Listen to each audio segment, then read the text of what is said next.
So, hello, welcome to our meetup about Knative serverless workload on Knative.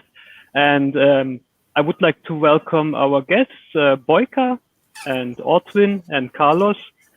And yeah, just before we start, I would like to know where you're all coming from. So please type in the chat where you're coming from. We would like to see where everybody is watching us, and we give also the time a little bit to others to join this session, and then we will introduce quickly, or we will start quickly with the session. So let the comments come in. I see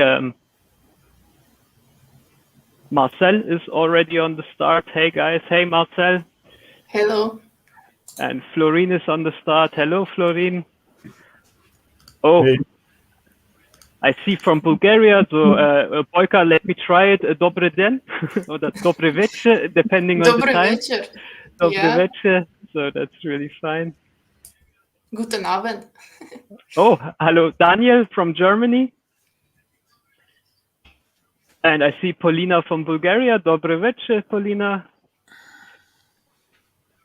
And of course, Carlos from the beautiful USA. Nico joined in from Germany. Hello, Nico. And Miguel from Spain. Oh no, I don't know any Spanish. So. Hola. Okay. Hola, that's completely fine. So yeah, type in. Bienvenido, Miguel. Perfect. Oh, I see again. Sorry if I spell it wrong. Plamen from Bulgaria. Dobre večer to Bulgaria. So I see people joining more and more. That's really good. So let me share my screen and we can start right. So that's not good. So come on, open. Okay. Boyka, you can see the screen? I see it. Okay, so perfect. So once again, hello everybody to our SIT-Meetup about serverless with Knative. And yeah, already some of our watchers mentioned that we should not call Knative serverless, and I think we will discuss this later. And I needed to create a clickbait, so please be sorry for this, but I think it's completely fine. So. Little introduction. I make it really, really quick because I'm sure you're all interested more about Ortwin and Carlos. So my name is Engin Diri, and here you can see all my handles. So if you're interested in some mediocre code, go to my GitHub account. And if you want to see some strange tweets from me, feel free to follow me on Twitter. Where do I work and who organized everything? I mean, I work for the Schwarz Group, especially in the IT department of the Schwarz Group, the Schwarz IT. Here, as you can see, this is where I sit in the office, and where we are. That's very important to see. Where is the Schwarz Group located? I mean, we are located. Our headquarters is in the beautiful city of Heilbronn, but of course, as we are in a new environment, we have plenty of other areas too. So we have an office in Berlin, we have an office in Spain, we have an office in Bulgaria, in Romania. So we are really all over the place. We are really connected everywhere. And of course, we have also plenty of people on a remote place who join to the teams from a remote place. So that's really, really cool having this virtual environment. To give you a quick idea about our customers, the Schwarz Group, the Schwarz IT as part of the Schwarz Group, one of the biggest customer of us is Lidl. You all know our discounter Lidl, and of course Kaufland, the full-fledged supermarket. So these are our two main customers everybody should know, at least in Europe. And I think with Lidl in America, it's already started also that we're getting more and more awareness there. And yeah, this is something that the HR was telling us. I want to mention that we have jobs I don't want to end up to deploy everything by hand. So feel free to scan this. I put the barcode in. You can go also to jobs.schwarz or it.schwarz, and you can see plenty of job offering, and feel free to browse through, and you could be part of this awesome team in all the locations. And I want quickly to introduce our new community manager, Boyka. So I will switch to Boyka, and she can introduce herself. All right. So, good morning, good afternoon, and good evening, depending on where you're sitting at. My name is Boyka, and yes, I'm the community manager for Schwarz IT. I've put in this very lovely picture, which is actually Sofia from nearby Vitusha Mountain. And another thing, which is, what I wanted to say basically on this slide is that I'm really passionate about people and I love my job. So this is something that I've somehow always wanted to do. And I even didn't know that it exists as a job in some of the companies. But my main goal is establishing this environment where we can bring together like-minded people and we can create these connections and we can share info, we can share thoughts and experiences. And then we can learn from each other and build each other and help each other grow. So that's just all about what I want to do. And I've been fascinated about human relations since a long time. And I'm very happy that I'll be learning new things myself when I work with my colleagues right now. And in the future, probably in some future events, we can showcase some of the great work that's going on in the Schwarz IT communities. So looking forward to that. And final words. I guess communities are very important, especially now when we're on this virtual environment. And it's very important even for our mental health, just to stay connected with somebody. And it's not only that, you're alone at home and having nobody to talk to. So it's, I've left my email address. You can also find me on LinkedIn. I haven't added a Twitter account because it's just going to get too complicated for me, but feel free to reach out on this mail address. We can start the conversation. I'm open for suggestions about future events that you can reach out to me. And I guess that's what I wanted to say as a short introduction. And we can, let's start with the main event of the. Okay, that's very cool. So maybe, not only for the internal colleagues who are watching, who already may encountered Boyka or can ping her on our internal teams. If you're watching this and you are from an external side, and as Boyka said, you want to talk or you have some interesting technology or you are a dev advocate for your company and so on, feel free to reach out for Boyka and we can arrange that you get time to present it even in this kind of format. So that's really cool. Okay, that's very cool. And let us go to our main event and to our main guests, and I want to share really the time with them and see what they're going to present us. And honestly, it's really amazing what they're presenting us.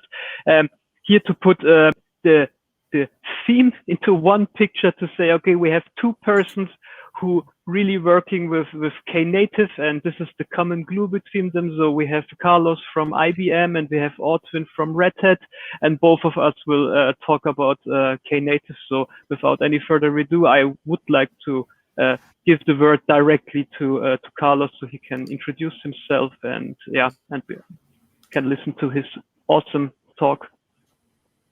Yeah, thank you. Can you hear me? Yep. Okay. Let me share my screen here. Let me get started. Excited to join this. Hola, Miguel.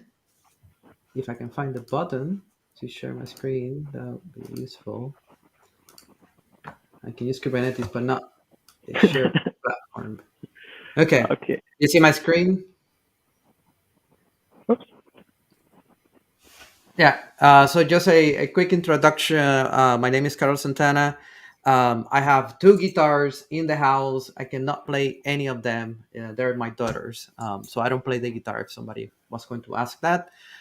You can follow me on Twitter, CSantanaPR. My background, I work in IBM. I work a lot with OpenShift, and one of the main open source projects that I uh, that I contribute is Knative, and this is why you folks asked me to join this meetup and uh, learn a little bit about the open source project, and then also the downstream, such as OpenShift Serverless. So you can follow me on Twitter. I also have a newsletter, which you can just also sign up to the newsletter or just read it there. I try to capture kind of like the cloud native news, assets, and skill on the weekly basis, and I send them out. Or you can subscribe to an RSS feed. Um, and what we're going to be talking today is about this open source project called Knative that you can find more information on knative.dev.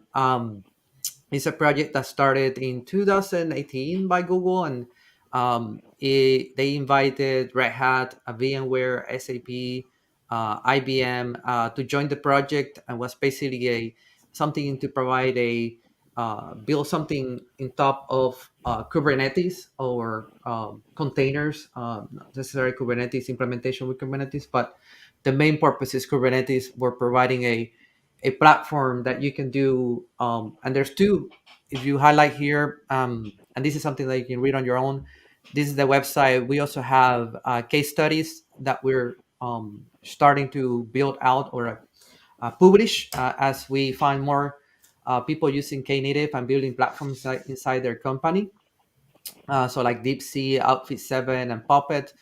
This was part of our release. Our big release was 1.0. So we went GA 1.0 in November 2nd, a couple of days ago. But the project was very robust. It was testable from day one. But the APIs we wanted to document and officially provide some conformance testing. So if somebody's building a platform and they are claiming that they have Knative APIs, the same way Kubernetes has downstreams of conformance. Like there's many downstream distributions of Kubernetes.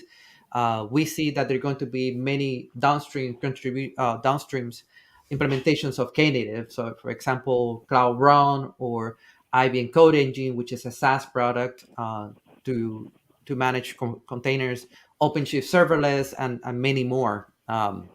But it has two components. One is called serving and one is called eventing. And I'm going to dig more into that. This is the blog and the last blog that we did that we wrote on the release of 1.0 and what that means. And also we put out if you want to learn, or if you have executives or people that are CTOs that want to learn at a very high level what other people are saying and why they are adopting Knative on top of Kubernetes, what is the value that it brings in for doing DevOps or getting more out of your IT infrastructure by managing better the workloads, or just creating a interface for developers to make it less prone to errors and also easier to understand that they have the majority of their thinking is around a container, not how to run the container, but this platform is also available for um, the admins, right? I bet that there's in this chat there's a lot of people that know about worker nodes, control planes, network policies, ingress routing, all those things that maybe the developer is not concerned when he's developing his stateless application. So you can read more about what people are saying about that. And these are kind of the case studies of people building solutions on top of um, Knative.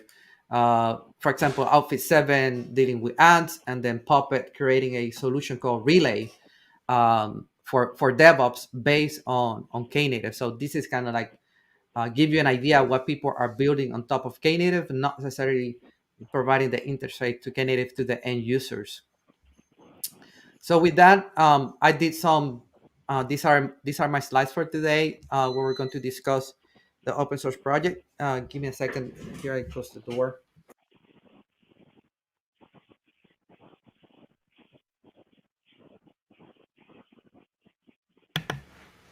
And feel free to ask questions on what area do you want to see, but we can drill in more details. As you can see, there's a lot of topics in here, but when we talk about Knative, basically we are talking about the two subcomponents. We have serving and then we have eventing. Um, and the connection there is that a lot of the source code behind it is common in terms of practices to create controllers, a lot of like common packages for Go for the control plane, and some data plane aspects. But the connection at the user interface is that eventing is to handle kind of a cloud events. It's heavily based on cloud events that you handle with your functions with a service that you can filter those cloud events, and then you have a handler. So it's an event and a handler, and that a handler could be a URL, what we call an addressable. So it could be something inside the cluster or something outside the cluster. It could be a function, what we call in some systems they call it functions as a service.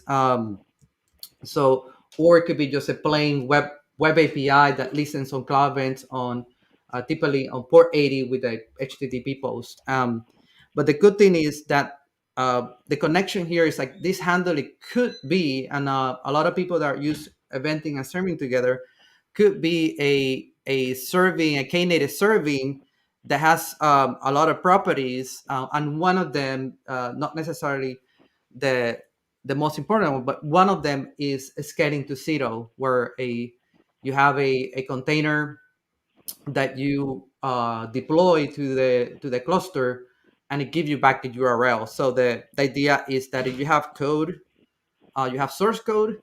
The main, at least the getting started, the one-on-one is like you get back a URL that then you can hit with a client, an HTTP client.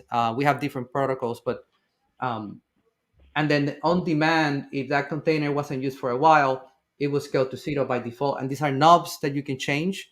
Um, and it will scale from 0 to 1, and depending on the concurrency you get that. But as you can see, if there's events coming in, you can call serving, containers will come up and handle the event, and if there's no more events, they will shut down.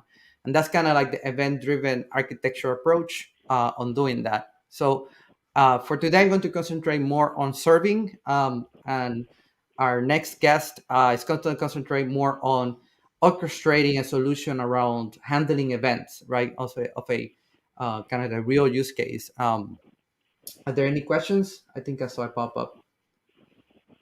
So if I missed it. Again, there was a question? No, there's can no. go ahead. You can go. My screen looks okay? Still looking okay? Perfect.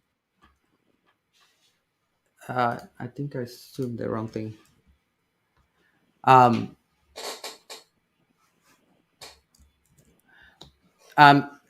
So that's the idea, that you have Kubernetes, you install Knative.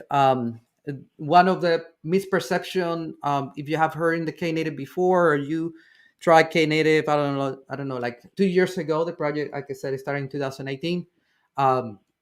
You might have a bad experience around getting it installed. It was too heavy to run it even in the laptop.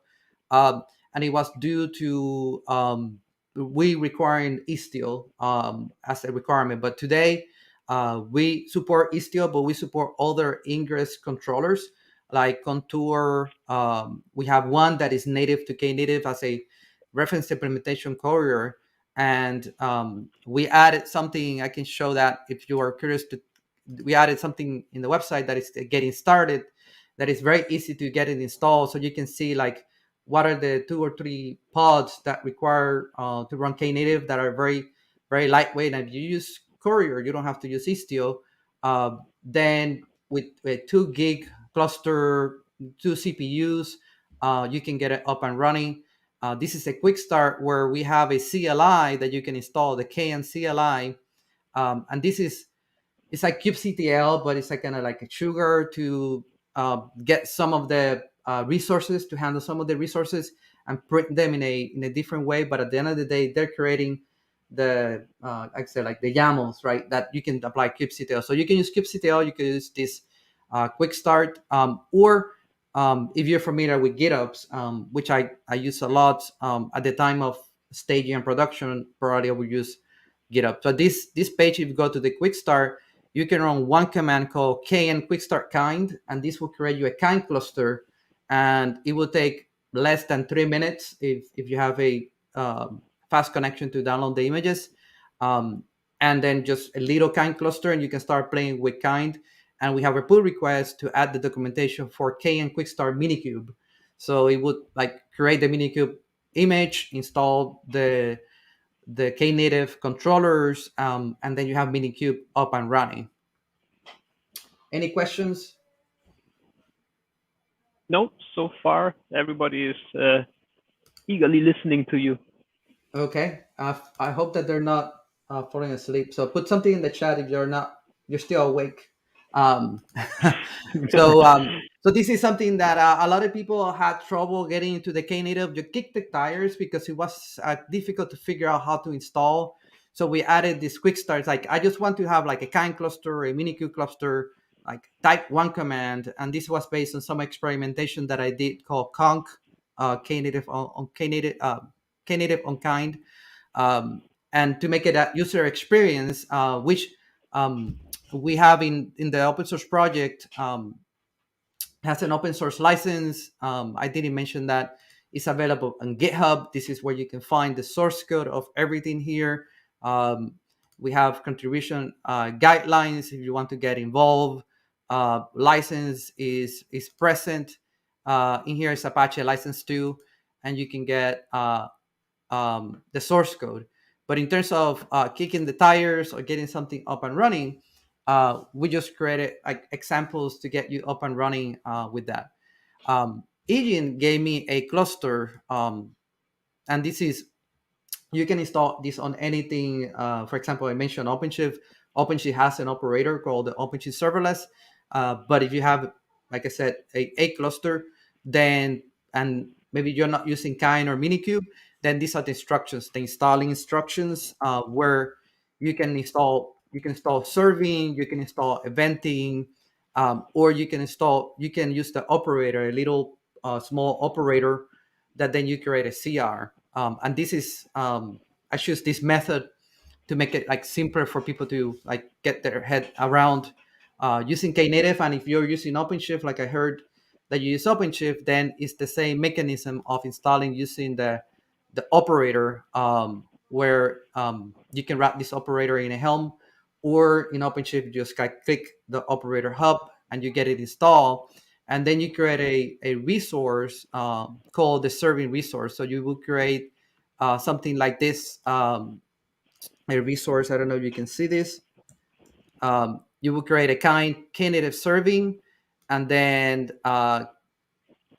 create a empty spec, and it will come out with the defaults and install the things for serving. Like in this case, activator, autoscaler, which I'm going to talk a little bit, the controller, and then Istio if you're going to use Istio. But I'm going to show an example of that CR using Courier. So I didn't use Istio for this use case. And that's it. Just wanted to show that. I can hit set here. It's just the default specified one, but I'm using Courier, which is the small one coming from Knative, or you can use Contour or Ambassador, and these type of things. So with that, let's move to a little bit to demo time. So I was given a cluster here.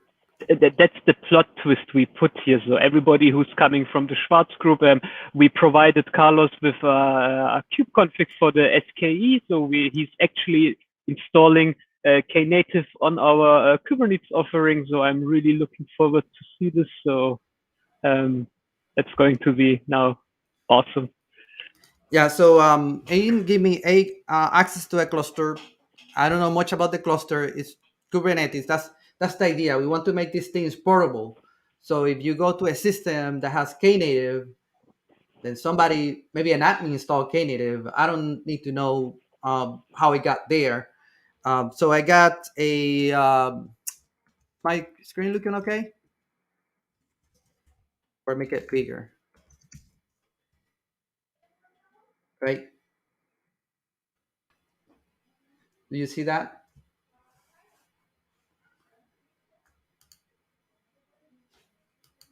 So yeah, Eugene gave me a kubeconfig file. I'm using DREMV, which I love. When I log in into a folder, it just loads the kubeconfig. So he gave me access to this cluster, and the first thing that I did was I installed the Knative operator, and then I did this YAML to install Knative. The operator is just a little pod. Let's see if I have the pod here. Little pod that is running, but Knative is not installed. The operator, the reason for this is more like a, we should like update the documentation. This is the Knative installation operator. um, so the idea is that you say, I want Knative. You can also specify which version of Knative, for example, 1.1. This is the version that I'm running. What is the ingress component that I'm going to talk about? Like what is an ingress needed? Basically, it's for the hosting traffic management for the host and the traffic splitting. And then Knative comes with a series of config maps. So if you check the Knative serving or Knative eventing, you will see a couple of config maps. Those are all the knobs that you can do in Knative.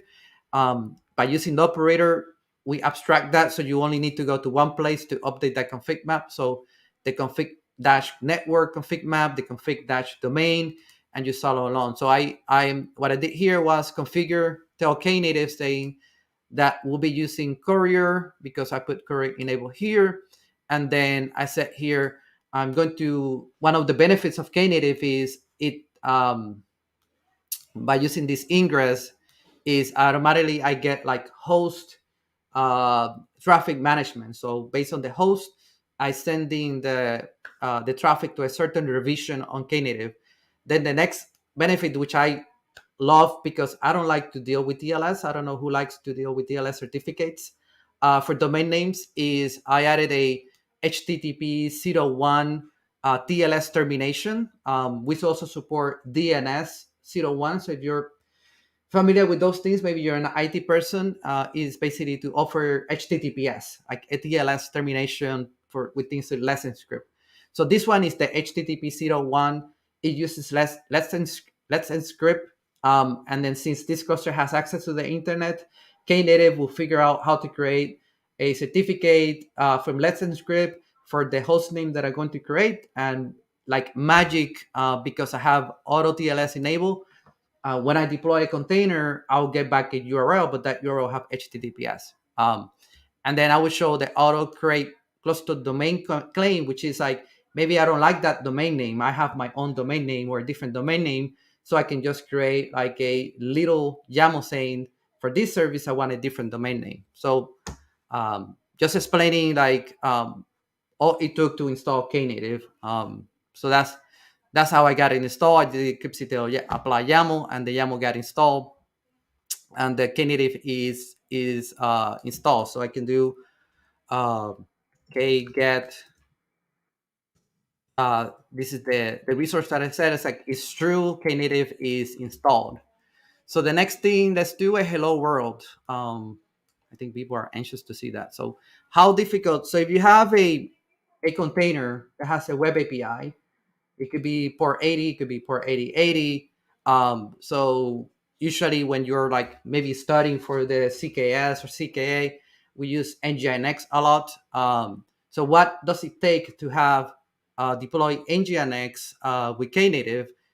Do I need to create an ingress YAML, a deployment YAML with the labels that match the service YAML? And if I want to traffic split different versions of the Nginx, then maybe I need like a service mesh or some type of ingress that could give me my percentage.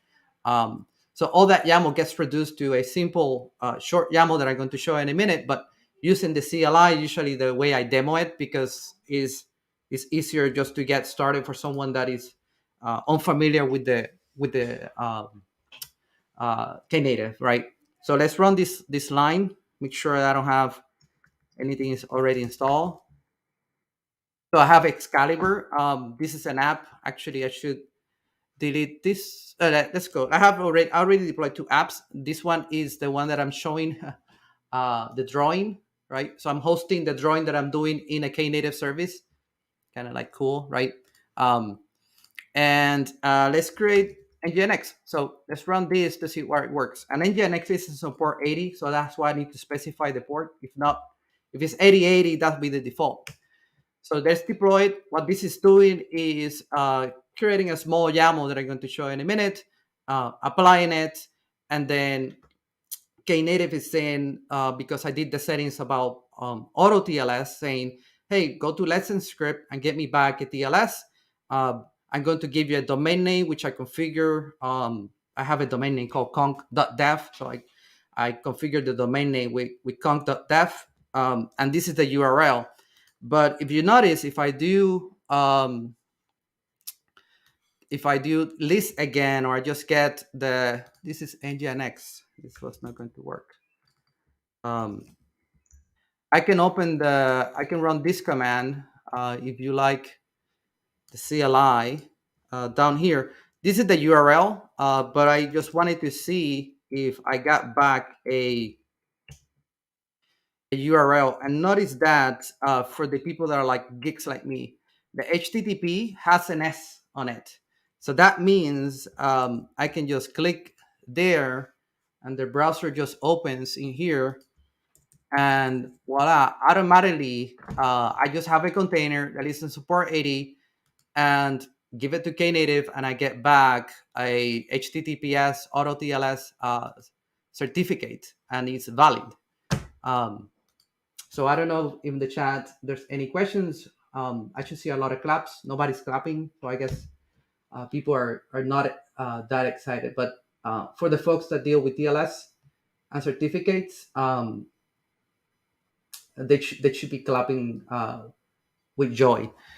So that's the demo of taking a container. It could be any app, right? Any language. I just took NGINX, and the app is there. If you're using Kubernetes, which you see a pod here, and there's the pod, and by default, there's a window of time that says I'm not detecting more HTTP traffic, and it would just say that by default will say, well, it looks like I don't need any pods. This pod would just disappear in a minute or two. So let's do that. So give it a little time because I just configure that, and I'm going to show the next thing. So what about if I don't like that domain name? I do KN, it's a little bit bigger. So that was like the hello world, getting NGINX deploy. Carlos, can you hear me? Yes. You get your claps. So people were wondering how they can clap in YouTube, but I think they figured it out. So you get the claps. Marcel is trying to clap you with the icon, and okay. Our viewer Mocha also. So you get the love you deserve.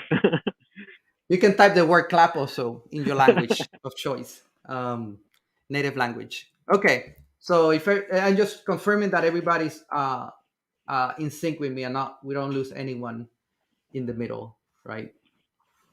So let's go and see. Let me see. So a lot of people are not familiar with this KN CLI, but they're familiar with YAML. So let's create one with YAML. So this one is, I can do KN service create little, which, by the way, did I show the picture of the little that is like next to my house? Is the little that I go every morning. In the weekends, I love the bakery, and more than that, I love the bread. So that was just a side note. They baking also there? So you have a fresh bakery also inside the fresh bread, and a mile from my house. So when you told me about Schwartz, and like Schwartz, I don't know, like you told me Lidl. Oh, Lidl, I love their bread. Yeah, but honestly, this happens so often when we approach people and say, "Hey, we are from the Schwartz group." They're like, who are you? And it's like, Lidl? Ah, Lidl, okay, I know them. And Yes. then, Yeah, at 8, they open at 8, and I'm there at 8 on Saturday and Sunday just to get the fresh bread. So okay, that's we just have a a fun fact. question, Carlos, before we continue. I just interrupt. Jess is asking, as a DevOps noob, as he calls himself, does Knative help against DDoS attacks like Cloudflare or something? No. Knative, what it's doing is doing an abstraction of creating the Kubernetes resources. So I didn't show this. So if I do kget all, let's say get all, basically what happened was when I deploy this or better yet, let's see the YAML because this is creating Kubernetes. So let's create this, and I would explain it with this one. So I could create another service called Little with the image that I specify and an environment target, environment variable, or I can show the YAML. So basically, what it's doing is I have this YAML here that I can deploy this YAML, and this YAML, take a look. It's going to create those resources behind the scenes. So it's going to create a deployment.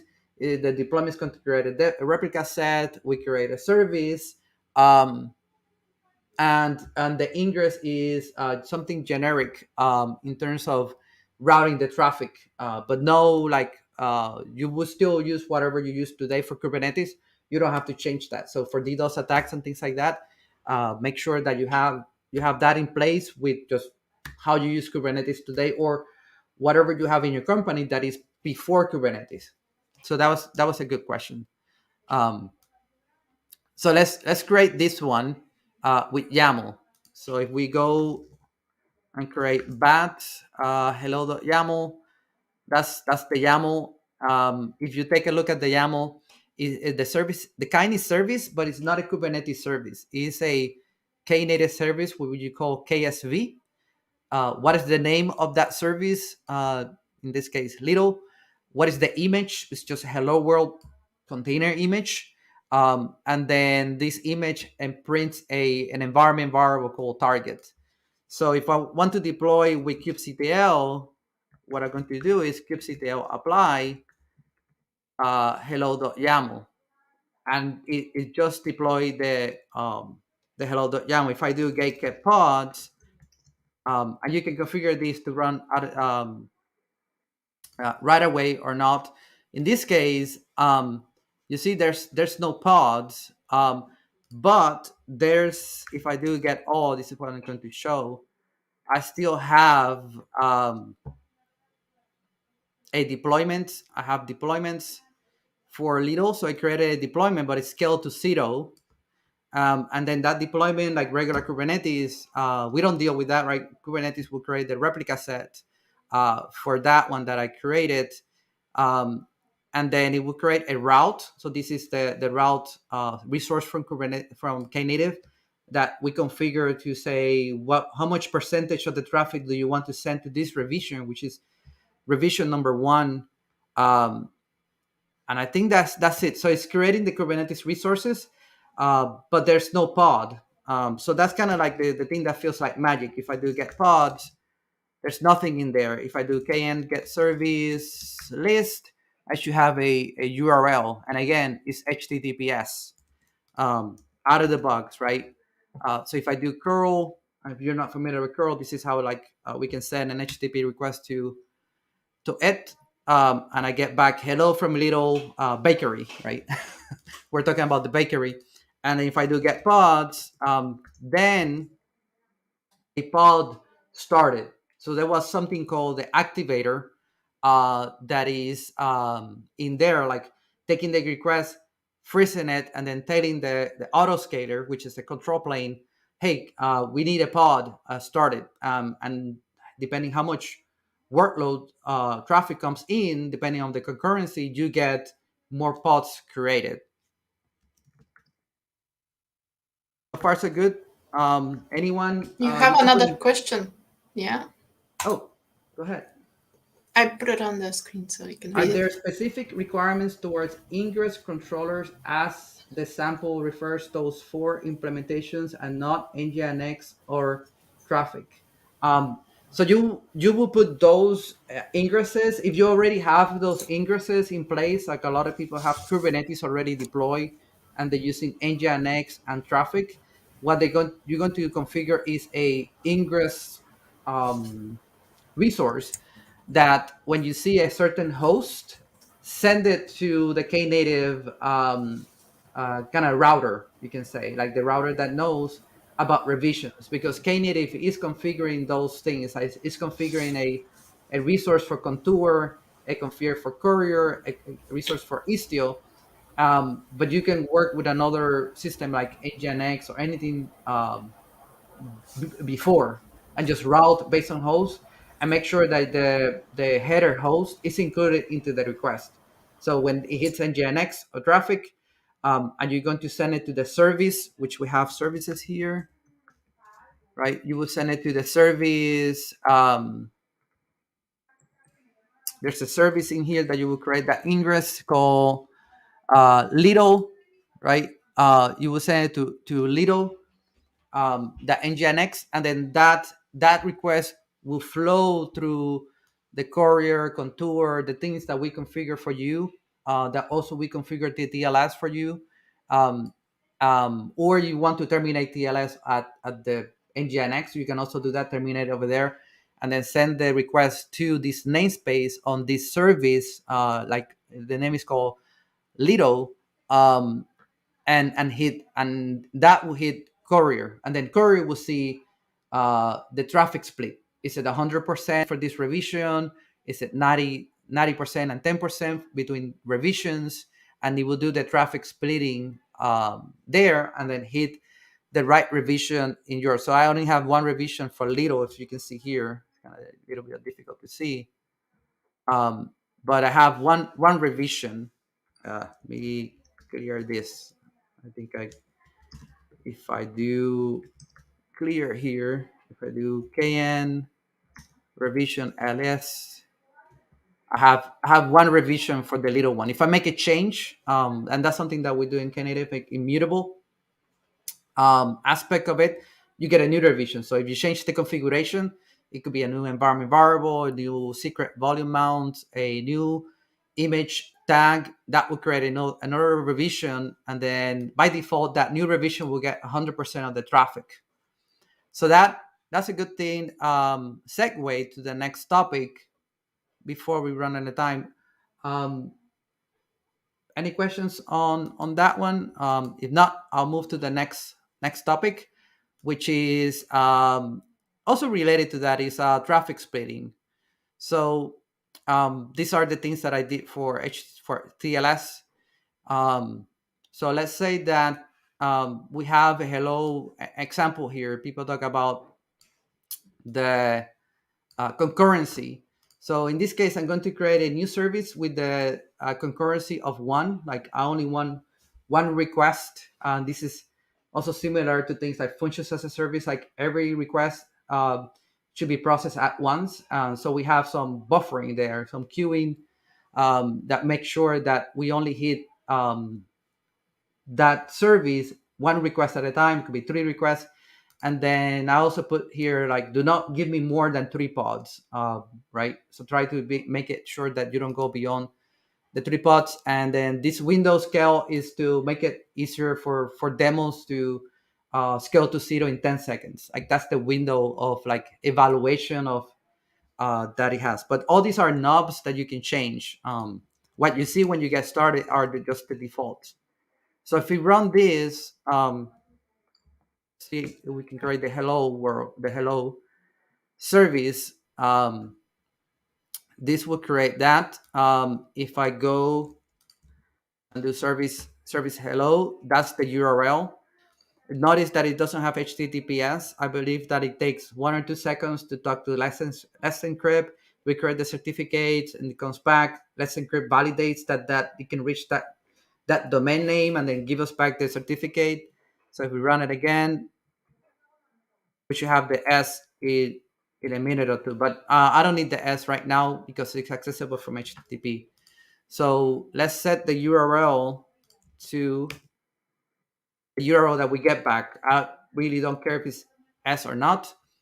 If I do a curl, let's see if that works. And we can see in here that says hello world. I have here next to me saying a kubectl watch pods. So these are the pods coming up and going down. So as I hit the traffic gets there, they come up. So it says hello world. This is the watch that I'm doing. So I'm watching for pods. So you can see like what are the pods coming and going and scaling to zero. So no traffic, it scales to zero. And I'm going to show this. Carlos, short question. Yeah. Is this something where you say, for example, that not every language we know at the moment is suitable for this? For example, I think about maybe some Java applications where you have a huge startup time. Would you say this is maybe something to consider because it would take too much time to make this cold start, or is it something where you say no, it's also suitable, but maybe you don't scale to zero with this application to have at least always a pod answering? What is your thoughts on this? So that's a good question. So the idea is then you will configure that service to not to scale to zero because maybe you don't want to pay the penalty of that cold start. Mm. Or another way to see it that I see other people doing is they put a longer window to scale to zero. So maybe instead of scaling to zero in 10 seconds, that pod gets scaled to zero with an hour, maybe 2 hours, maybe 8 hours, and then it hits down to zero. Another thing that we are looking as an experimental feature right now is warm containers or freezer. So what we're doing is if I make that window, so the problem is if I make, let's say that I make that Java app comes up, it takes, I don't know, a minute to come up, and I want to leave it, I want to not kill the pod until, 2 hours. It's kind of a problem because that pod will be there consuming CPU. So if I want to get more apps into that node, it can't because the CPU is already taken by that app that is not doing anything there. So what we're doing here, new, that is in the Knative sandbox experimental repo organization is freezing the containers. So that way, a system like a SaaS system, what we do is when there's an event that says scale to zero, there's no more traffic. Instead of leaving the pod running consuming CPU, we will be calling the container D or the Docker machine, but in our case, most likely we have it working with container D. Would call container D or basically the container runtime. Tell the C group for that container, go ahead and pause it. And this is something that a technique that we used to have we still have in OpenWhisk, which is a fast system that we can like pause a container C group. So it will still have state, but it would not consume any CPU. So if you have like maybe 4 CPUs in a worker node, then you can start like bringing more apps into there because some of the pods will be like pause for a few seconds or milliseconds and unpause and pause and unpause, so you can have more higher density. So that's kind of like one approach that we're looking into.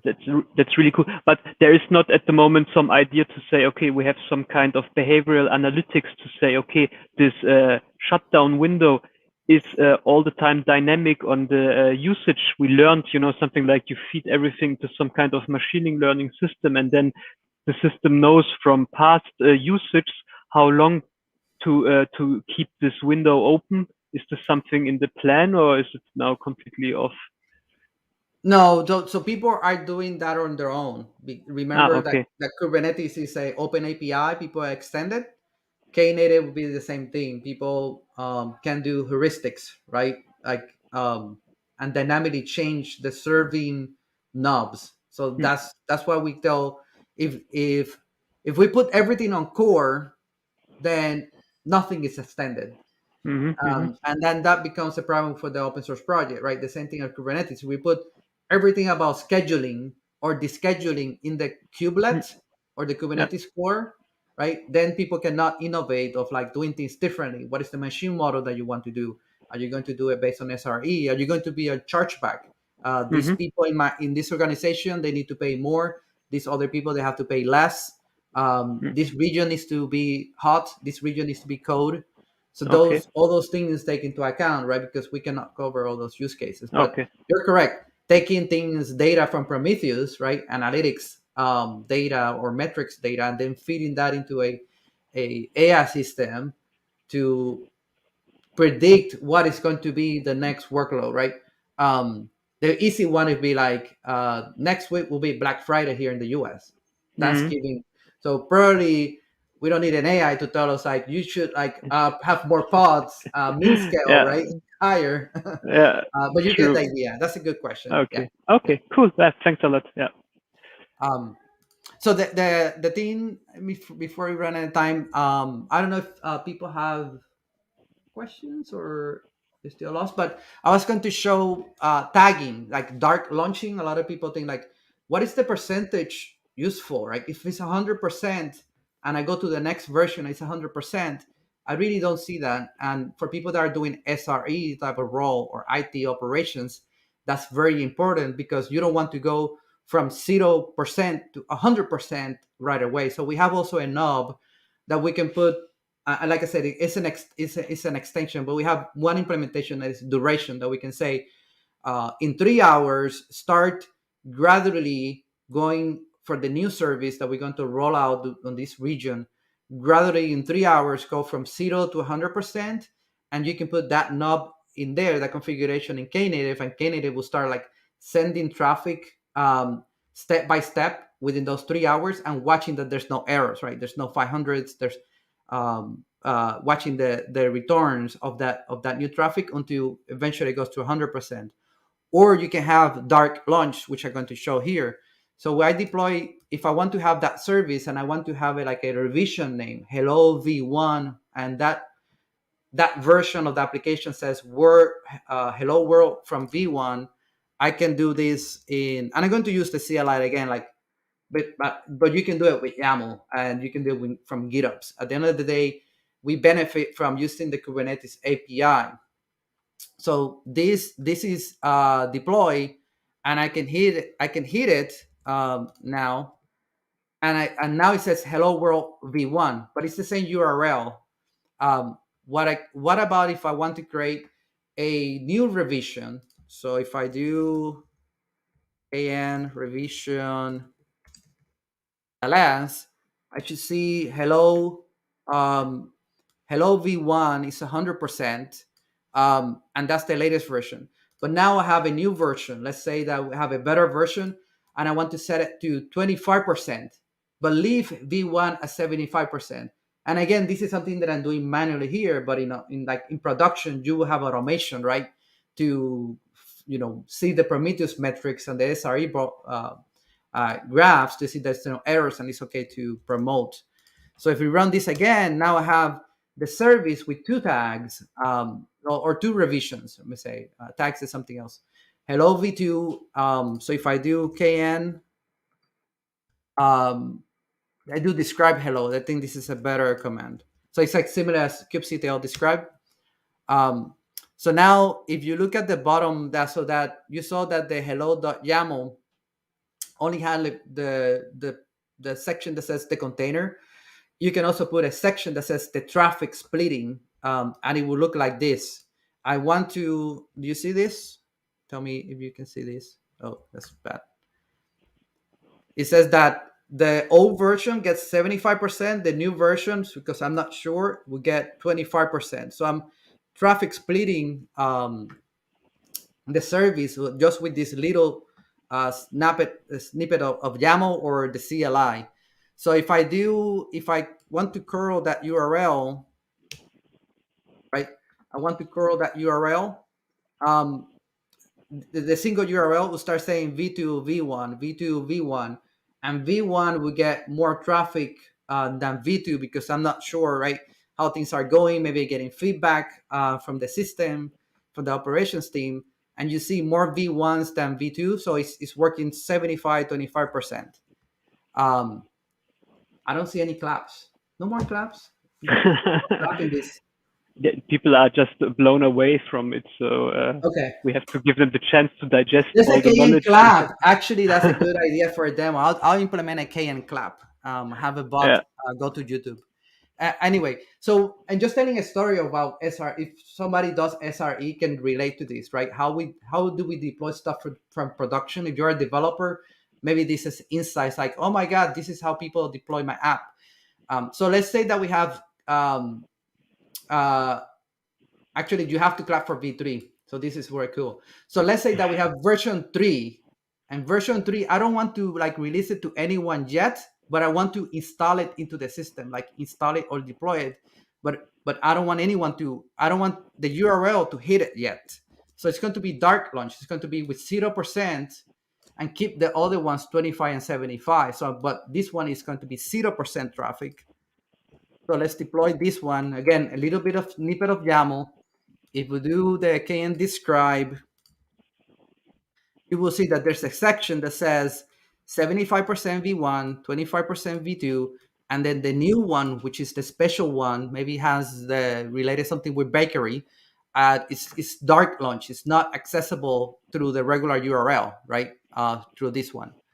But let's say that I want to make it available to a gene, right? Only, not through this URL, but a different URL. I can create a tag. So I can tag the revision hello v3 with v3, for example. And that will give me a unique URL with v3 in front. So instead of being hello subdomain, we added v3 dash. So if the subdomain is this one, now we have v3,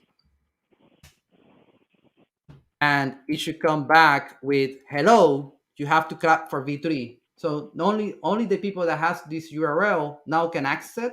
Maybe it's a person from user experience, maybe it's a VP, maybe it's the person that is in charge of making sure that they are the first one to try the new version of the app that is going to launch this weekend.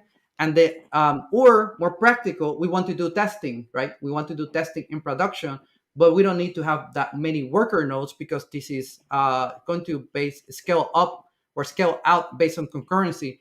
So we can do a test load on this URL, make sure that it's okay, that it passes the performance test, and then we're ready to do that. Also, instead of a URL, it could also be a header, right? You can also do -h.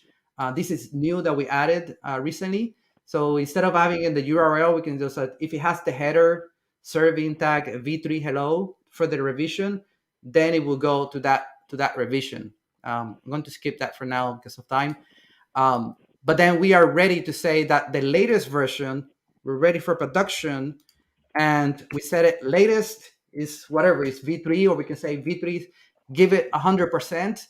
25, the V1 and V2 doesn't get any more traffic, right? But you want to do this slowly. Like I said, the feature of the duration is very good because you don't want to have like all traffic suddenly go there. But as demo purposes, this is a good one of going 100%. There's any questions so far? Yeah, I was Yeah, just gonna say this.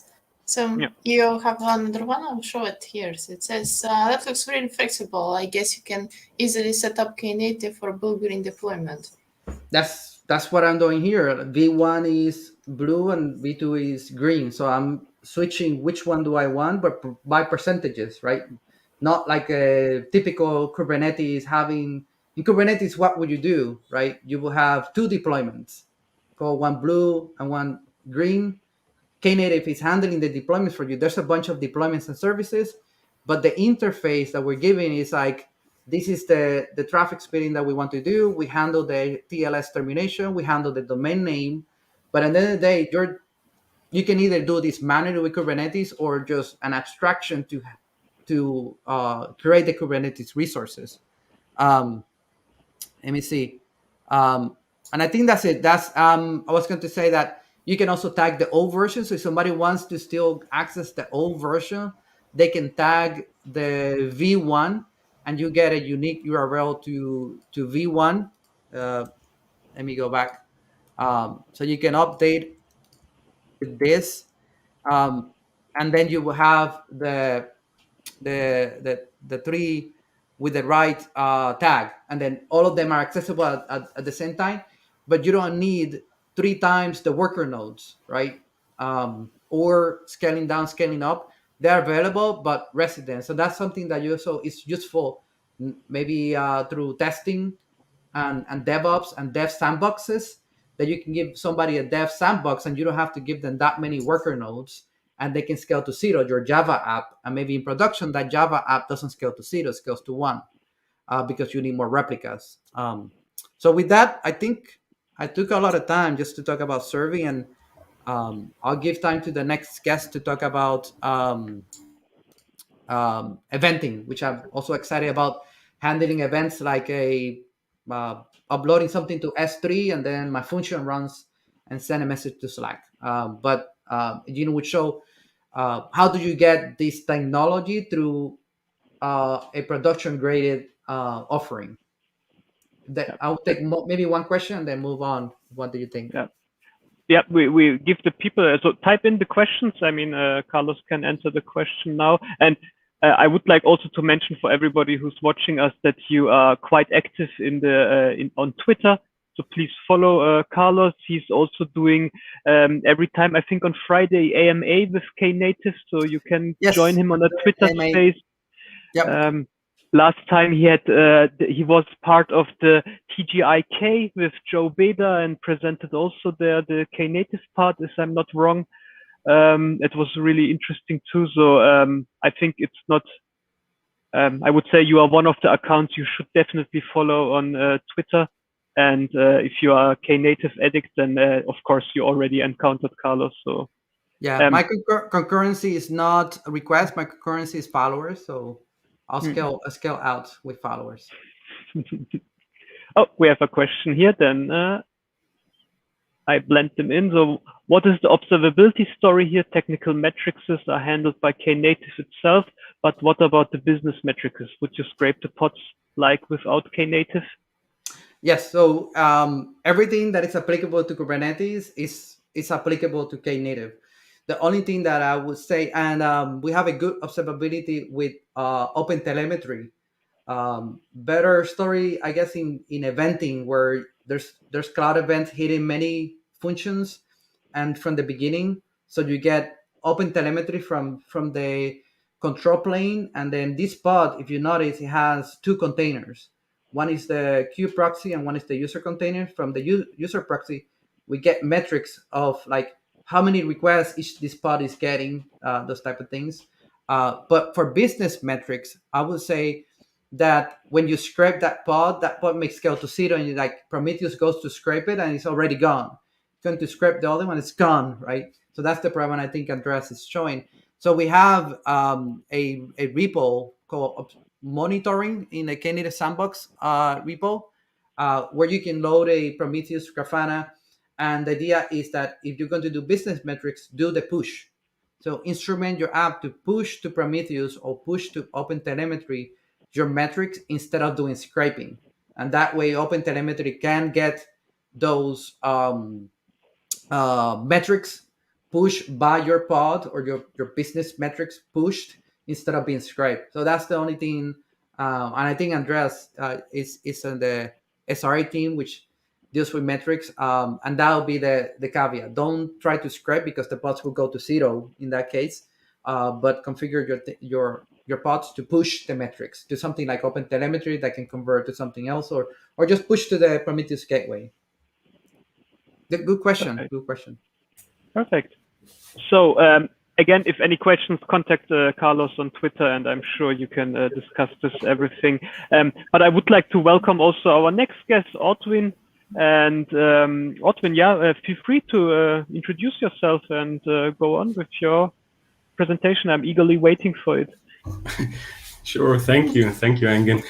Just one question for Carlos. I mean, regarding the autoscaling, is there currently some work going on regarding custom metrics for autoscaling? So currently there is the Knative autoscaler, and you could use the horizontal pod autoscaler. Yeah, is there some work regarding KIDA or something, KIDA, some custom metrics autoscaling for Knative going on? So we have, if you look at the website, I don't know if I have the website here. One of the knobs is you can put the HPA, right? The HPA, which will be memory or CPU. You can also plug your Kubernetes. Kubernetes comes with custom metrics. Like if you want to say it's cloudy outside and you don't want any pods, right? You can configure that because it's an open thing. Knative out of the box comes with concurrency, and that's kind of like the main use case for stateless operations, people that don't have applications that do multi-concurrency type of thing. And also we have request per second, RPS. So you can do it request per second metric. So RPS, concurrency, HPA, and then... But HPA is limited to CPU or memory, right? No, in Kubernetes, HPA, by default, this is what people know about is CPU and memory, but the regular Kubernetes HPA supports custom metrics that you plug in Prometheus, and I did an example with latency and Istio, for example. You can do latency and Istio and get Prometheus in. Yeah, I have a demo running with Prometheus adapter, right? With a Prometheus exporter. This is kind of the API aggregation where you have the custom metrics for HPA. But does this one work for Knative? This is my question, because I've read somewhere that the Knative HPA, if you use HPA, you're limited to CPU and memory. And my question is that true or not? Because if it's, I think it's this limitation in the context of Knative. That was my question, right? I see. So the HPA that we have, it wasn't that popular. A lot of users were not looking at Knative for that because they can get that out of Kubernetes. So it's still there. It's available, but we don't see a lot of usage for it because if they go to Knative, probably they're looking for the concurrency and not the Kubernetes HPA. So you would need to use just vanilla Kubernetes. Okay, thank you. But these are basically open source, right? So if anyone wants to come up with some implementation, is plugged in, extend Knative, right? It's the same answer as Kubernetes. Like Kubernetes doesn't do this. Well, get the API and implement it, right? I see the pull requests coming in from Ortwin after the session. Might be. But memory and CPU is something that people do. Custom metrics is something that people do. Knative tries to be focused on the concurrency aspect because there's SaaS products that build on this, like Cloud Run, Code Engine, and that's basically on concurrency. Okay, cool. So I'm basically also stealing my own time, but it's very interesting to discuss this with you for me. So it's no problem. And I have if you watch my Twitter, I have a few streams that I did lately, and questions like this come up a lot. So super happy to address them. Okay, cool. Then let me share my screen, and then we get started with OpenShift Serverless. Just a second.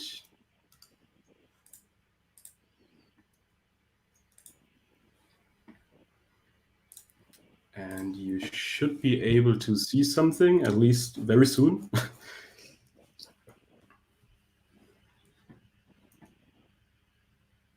Yay! Yeah, it's working great. So let me start with a very short introduction. So my name is Ortwin Schneider. I'm technical marketing manager currently located in Germany. I'm almost 3 years now with Red Hat, and I've started as a solution architect, middleware solution architect in Germany in the manufacturing vertical. So I was covering kind of our middleware portfolio on top of OpenShift, or most of the time on top of OpenShift for our manufacturing customers there. And I've just transitioning into this new global role, and I'm now in this OpenShift business unit and covering there, of course, OpenShift topics and focus also on Istio and serverless. So this is also one of my topics right now. Yeah. So if you have any questions or something, you can reach out. My first name is quite rare. It's a very special name. Ortwin is not that often. So you could reach me at ortwin@redhat.com. So this is quite cool. And yeah, today what I want to give you kind of an overview is how we use Knative in the context of OpenShift. So what is the Red Hat view on it? And I will focus more on the eventing side, as Carlos was showing a lot of serving things like traffic splitting, and he actually also showed like canary releases and something like this. So yeah, let's start here. Serverless, make it very fast. So this is the CNCF definition. If we think about what it actually is, it is I think it is correct if you would describe it really as a deployment model, where the applications they're bundled and uploaded to the platform, and the platform is responsible for executing, scaling, and then also billing in response to the actual demand. And this is kind of what really the characteristic is. Now, what does it mean in comparison to function as a service? This is also very often mixed up somehow. So serverless is more a deployment model that abstracts the underlying machine and infrastructure way. So from a user perspective, you don't have a server management or something. There's nothing required. And the platform is responsible for kind of executing, scaling, and doing all that stuff. So the only thing you do, you package your application, and the way you do it, this is defined. And but technology-wise, it's absolutely agnostic. So you can use Java, you could use whatever you want. There are some things like also Engen asked, and I want to address this as well. You could use Java, but you of course have to think about the startup times using serverless. And there is, in the context of Java, for all those of you who develop in Java, please have a look at Quarkus. This is a cloud native Java stack, which is really amazing. In terms of developer joy, resource consumption, speed of things. I'll show you something in this context. And this is something where you could really use Java in a serverless context. Now, function as a service, this is more a programming model. So this is a further abstraction kind of on top of let's say, serverless. And it really addresses, or it is developing by using well-defined function signatures. So this is kind of the characteristic. So you only develop like 1, 2, 3 functions at most, and this is most of the time also some kind of glue code to connect something or to do like job things. So it's a little bit different. I'd like to first start also here, because we talk about Red Hat and Red Hat OpenShift Serverless on top or based on Knative. Now, just in some seconds, the way we work at Red Hat in general, and this is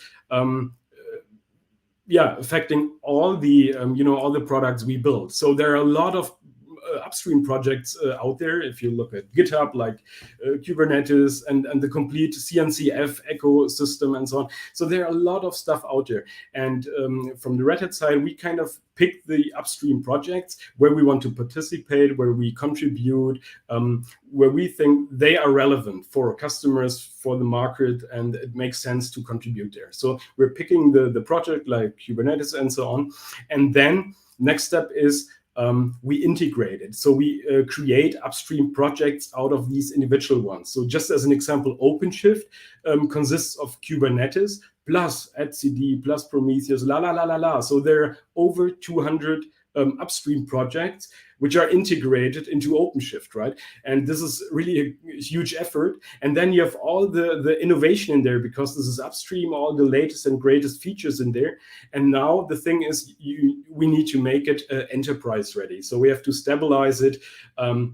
And this is also a lot of work. So you have to test it for different hardware and software environments. We have to certify it for different storage systems and so on. So there are a bunch of tests and performance fixes and benchmarking is going on. And at the end, you have kind of the enterprise product, so the downstream project, and this is what a customer then can subscribe to. And this is in general true for all the products we have, and especially also for Knative. So Knative is the same thing. What Carlos was just also showing, this is really upstream Knative, and we integrate the Knative project in OpenShift, or in this OpenShift context, and stabilize it and release it as enterprise product. So this is just an example of OpenShift. So OpenShift is basically an enterprise Kubernetes distribution, so to say. So there's 100% Kubernetes down there. And then we have really over 200 integrations, as mentioned, a lot of performance fixes and so on. Certified container ecosystem, we apply long-time lifecycle management on top of it, and then we release it as a product. And by the way, Red Hat is also leading Kubernetes contributor since day one. So we're also doing a lot in the core technology, so to say. Now, in the context of OpenShift, so this is kind of the OpenShift picture. So what is it made of? The foundation is our Red Hat Enterprise Linux. As you all know, containers are, from an operating system perspective, an isolated kernel process. So the importance of the operating system is, or it is really relevant. What is running there and how is it running? How secure is it? Reliable and so on. And on top of it, we have Kubernetes. And then there are some additional services. Like logging, an internal registry, an integrated software-defined networking, and so on, monitoring stack, over-the-air updates, the operator framework. So this is kind of then the core OpenShift we have. And on top, we have different services, like for platform application developer services. And the complete thing, then we call it then the OpenShift Container Platform. And serverless, as you see in this platform services box, is one of the components which is part of the platform services. You install it in OpenShift through an operator, like almost everything. So in OpenShift 4, everything is operator based. And you see there's also things like a service mesh. This is based on Istio, Jaeger, Kiali. There is a serverless based on Knative, then CI/CD pipelines and so on. But worth to mention is here that if you have, like, from a customer perspective, an OpenShift and OpenShift subscription, you have full enterprise support for the serverless. It is part of the subscription, as well as service mesh, for example, or pipelines, or code-ready workspaces and so on. So this is just the context where we talk about serverless in OpenShift.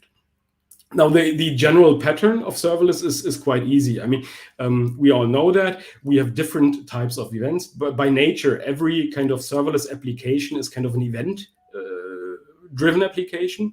So it's handling events, and events could be different things. It could be an HTTP request, an image upload, and login from a user, a button click, whatever. So there are hundreds, thousands different event types out there, and you can and these events trigger your applications, and the platform is responsible then for scaling, depending on the events, the amount of events coming in, triggering your application, scaling the application, and they produce obviously some kind of result. This is the general pattern. Just as an example, with HTTP, you create a request, a container spins up and handles this request, for example, does something in the database, and if you have a lot of requests, it scales up.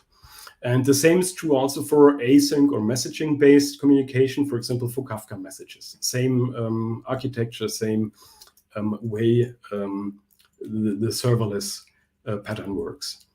And one of the main goals is, of course, preventing under or over provisioning. So you always want to have, like, the right amount of containers handling the requests which are currently coming into the system. So this is basically what you want to do, especially in for example, public cloud environment, where you can leverage all this elasticity by auto-scaling the cluster, auto-scaling in terms of in the cluster with Knative, for example, so you can also save money.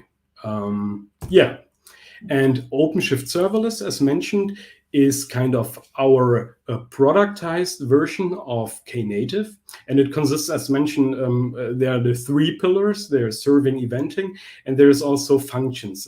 Functions is more or less kind of built into the Knative CLI, and this is kind of on top of OpenShift, installed with an operator. I show you later then in the demo how it looks like in OpenShift, and yeah, so the base is Knative. And what's interesting about it, it runs everywhere, anywhere where OpenShift runs, and that really means it is portable. So you can kind of standardize your serverless infrastructure across any cloud environments.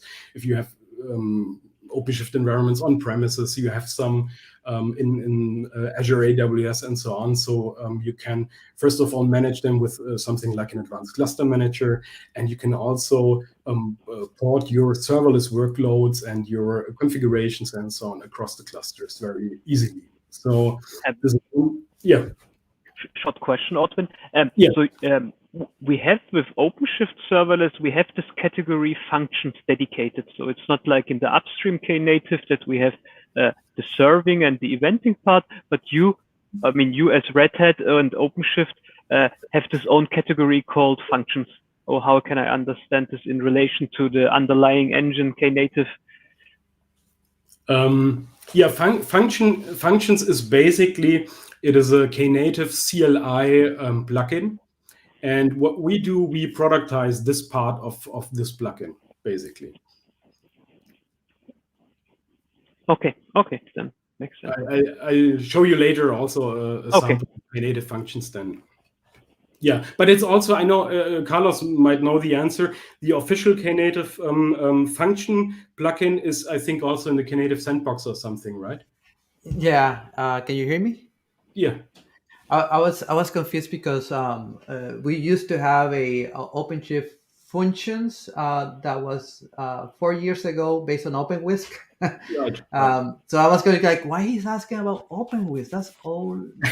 Yeah. No, So I think you're referring to KN Func. That is a little CLI that allows you to create that container with a web port 8080. So it's kind of like a sugar kind of like user experience that gives you like a little snippet of code, Java and Node.js and templates. And that's part of the Knative working group of CLI. And I did a demo the other day with it, and I was testing it.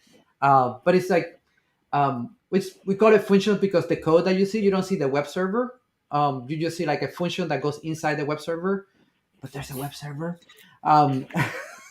It's on 8080. But it's a nice CLI that says KN, func create. It gives you a snippet of code. Func deploy creates the container. Func deploy basically does what I did with the KN create service create. So it creates the handler part. You just need to enter your code. Is it similar like the one from Alex Ellis with OpenFast exactly. you get? Okay. Yeah, you get. I also have the demo. I can show you later then how it looks like then. Yeah, it has a demo which says like it could be a Quarkus little function or a Node.js little function with a cloud event signature. That's the key. Okay. Or just a HTTP. Yeah. Okay, thanks. Right. So So the key features, basically there's Knative underlying, so you can build your event-driven architectures, loosely coupled applications. You can use several programming languages to implement, for example, also functions. You have the auto-scaling features, the different deployment options, like Carlos already mentioned, and everything is container-based. So from the installation experience, also mentioned, it is kind of a one-click installation based on an operator. So you install the OpenShift serverless operator. This is kind of a cluster global operator. And after installing, you have some integrations in the UI of OpenShift as well, in the developer and administration console. You have some built-in event sources. You can then also create events and channels, for example, from the developer UI. And also quite smooth upgrades of OpenShift through the OpenShift Lifecycle Manager then. So from a developer perspective, this is something Carlos showed, like the KN CLI, so you can very easily create services or functions and so on in different languages, and the integration in the UI. This is something we can look at in the demo then.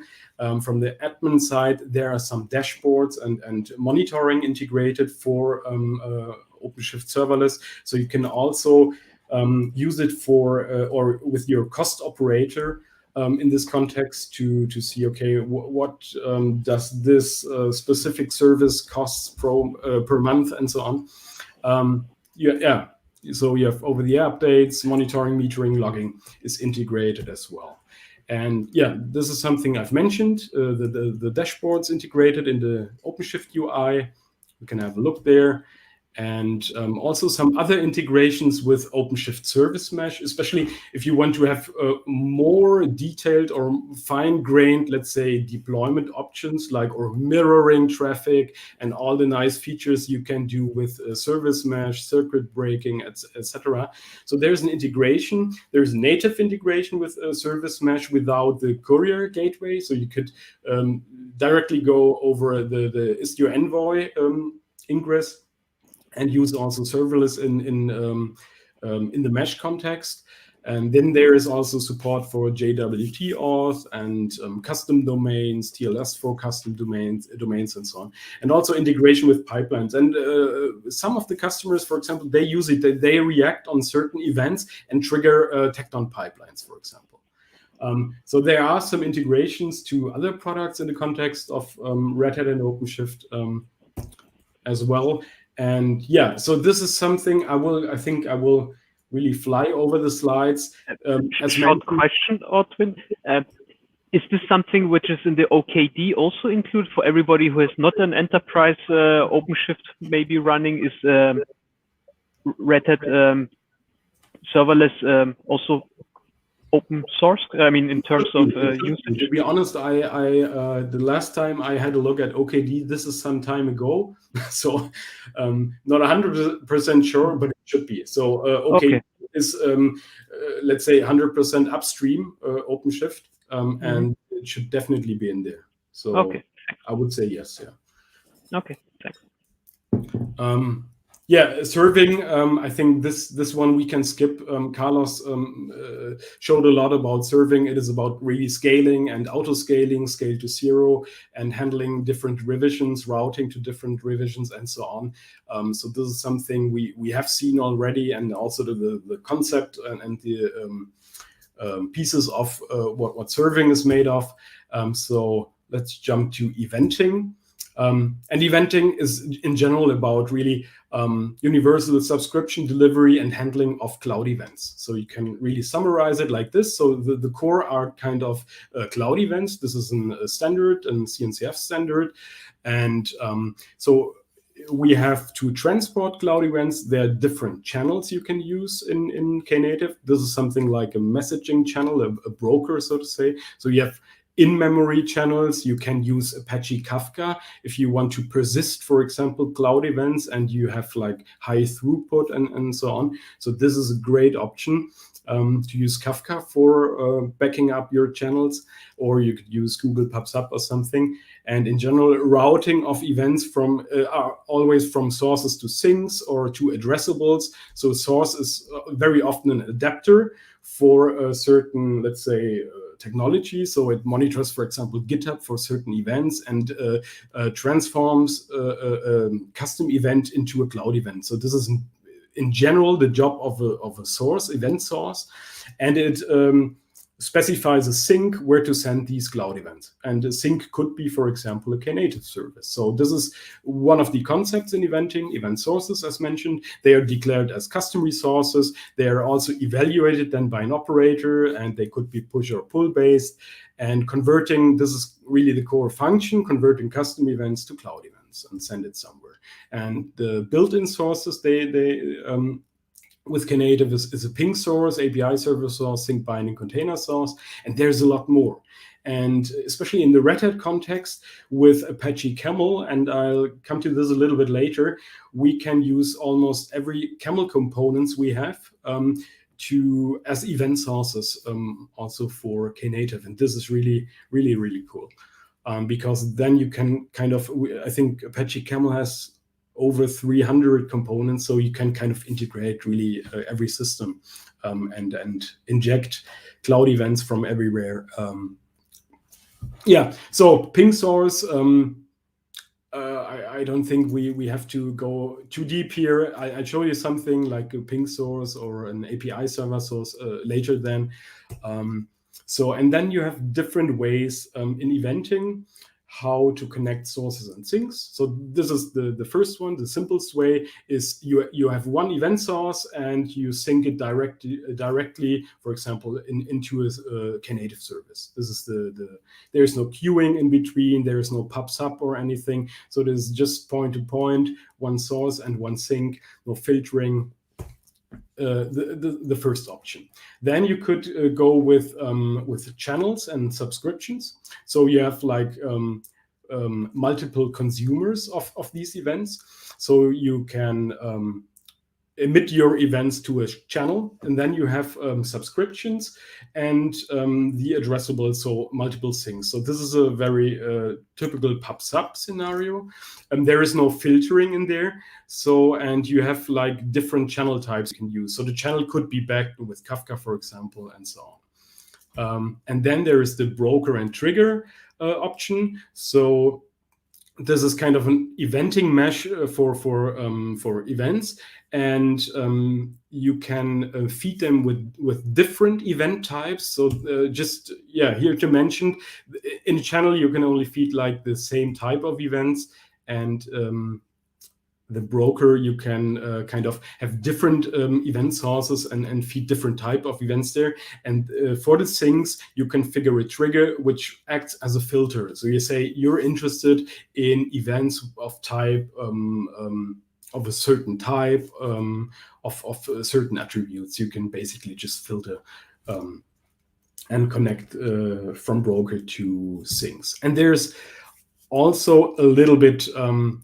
more, like there's an event registry. So this is kind of a you can register your event types and use it for discoverability of events. And also something, I don't know how long it is in there, but there is sequence and parallel. So you can, these are also custom resource definitions. So you can specify a sequence, so you can chain multiple Knative services and sync it at the end, for example, to an addressable, or you can branch events with filtering and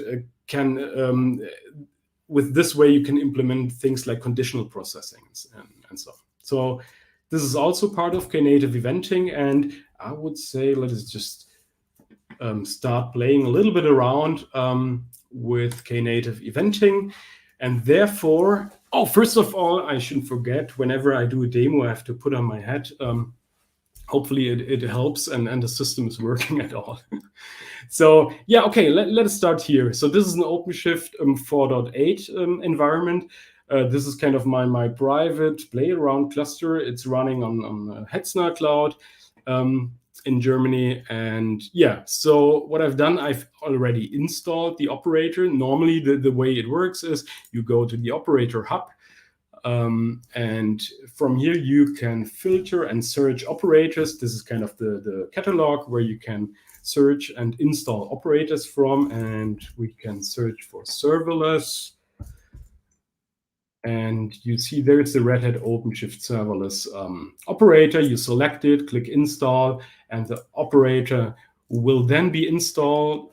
It will create 3 namespaces or projects named in OpenShift. Let's search for Knative. So there is a Knative serving, eventing, and serving the ingress components in here. So if we have a look here in on just a second, I wanted to go to eventing.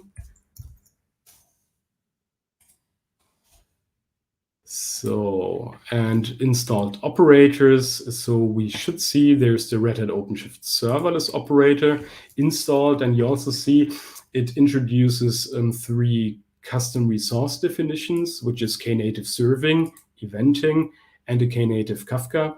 And this is also what Carlos showed, like the configuration for serving, for eventing. You can do it through these custom resources. Here you can here is the subscription for the operator lifecycle manager, and the lifecycle manager is responsible for upgrading serverless. So you can select your update channel, for example, and the way manual approval for updates or automatic and so on. So this is the way OpenShift handles updates for serverless. And then I would show you what we need to do. We want to have like Kafka for our channels, right? And if you want to have Kafka, you have to specify the Knative Kafka custom resource. This is something I've done here. Let us just have a look here. So this is the YAML file, and here's the specification for it. So we just say, okay, there's a spec bootstrap server, and I have installed Kafka in another namespace. There is a demo. I'll show you this demo also later. It's called Boyka, and there is a Kafka running, and I want to use this Kafka server for as my Kafka for Knative channels. So I've enabled it. I specified just the internal address of this bootstrap service. I want to also have high availability, and I want to use Kafka sources as well. So I enabled this feature. And basically, this is everything you need to do. Install a Kafka separately, specify this one, and then you should be able to use Kafka channels or Kafka-backed channels in Knative. Now let us get started. Let's create a project. We call it, here, demo serverless. So this is just a new Kubernetes namespace. There shouldn't be anything in here right now. By the way, we could just also have a look in the Knative eventing space. Ortwin, can you take a question? Yeah, sure. Yeah, let me display it for you.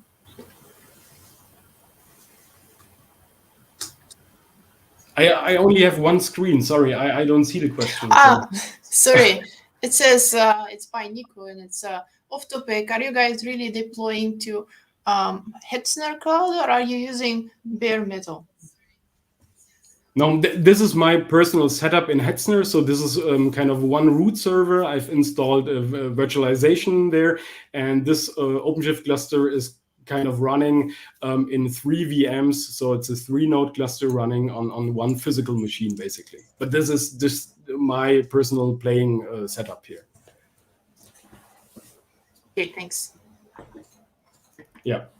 So yeah, just here, have a look at the pods. So if you have Kafka, like we've done, enabled, so there is the Kafka controller manager, you see it here, the dispatcher and so on. So the Kafka pods, and you see also that most of the pods are by default highly available as well, like the eventing controller and so on. So this is what you can check after applying the Knative Kafka custom resource. Make sure that it's working, and it is working. So let's go back here, and yeah, probably directly here in the workload perspective, or we could also switch, for example, to the developer console. Okay, so nothing in this project right now, so let us create something. We want to create a channel, for example. And you can do it in this UI. You can, all the things I do right here, you can do it, of course, with the Knative CLI as well, right? So Knative channel create, broker create, all the things. But I stay in OpenShift. I think Carlos showed you a lot of the CLI, and now let's have a look how the integration in OpenShift is in the UI. So this is why I stay here. You see here, there are event sources and channels. So we select a channel right now. And I could choose, for example, the default channel is in memory. This is configured by default. I can switch this to Kafka if I want to. And what we want to do, use the Kafka channel. So as we have enabled it, everything is working. Now we can select it. So there's Kafka channel. And now I can specify the number of partitions. And this is quite important in Kafka for scaling and handling the load. So in our case, we don't have to scale that much. I just select 3 partitions, and replica factor 1 is also good. And the name, Kafka channel, and that's all. So what's happening right now, it will create, so Knative will create a channel, and also will create a topic for this channel with this name in this Kafka cluster. We can check this if it really happens. So let us check this. So we could say, okay, OC get Kafka topic in the namespace Boyka, because the Kafka cluster is running in this namespace. Okay, I should type it correctly. Okay, and we should see, so these are the topics used by my demo, so some metrics, and then we have it here. You see it here. This is the Kafka topic name. So it says, okay, Knative message in Kafka, demo serverless, so the namespace, and this is the actual name we gave him. So there is a Kafka topic, and you see also partitions 3, replica factor 1, so everything's fine. Now we have a Kafka topic, and every cloudy event we send to this channel will also be stored as a Kafka entry in this topic here as well. So, okay, first step. Then we need something like just the very typical event display, just to log out the events coming to this channel. And this is something, let me just copy this one out. I think, here. This is the same thing like Carlos did. We create a new service. Oh, okay. I'm not sure if I did it in the right namespace. If we're in, let me check where we are. Okay, it's in the default namespace. What was the name here? Event display. Service delete. Or I did forget about it. I can delete this later. So let's just switch to the right project here. It was demo serverless, I guess, right? Okay, and once again, we create just the service event display, specify the image, nothing else, nothing too special. So just some seconds, and we could, let me switch back here. You see there is now a revision. This is the way OpenShift visualize it. And you see, okay, we have the channel here. We have now the pod. And the pod is actually running. This is the Knative service. This is the first revision of it. And you see 100% of the traffic coming here is going to this revision, because we only have this one revision. And what we also do is, or this is one thing, and now we need a source. Let me create a source, go to add project, select an event source, for example, and you see these are the event sources we have by default with installing Knative or OpenShift Serverless. And we select a ping source and create it also from this UI. And here we can specify some data and the schedule. This is a cron syntax. So every minute it will send a message, and here you can specify the sync, for example, and it detects the addressable in the namespace. So there is event display and the channel. So we want to sync the events in the Kafka channel. So every minute there will be a message just saying hello Schwarz IT, and send it to this channel. And that's all. And we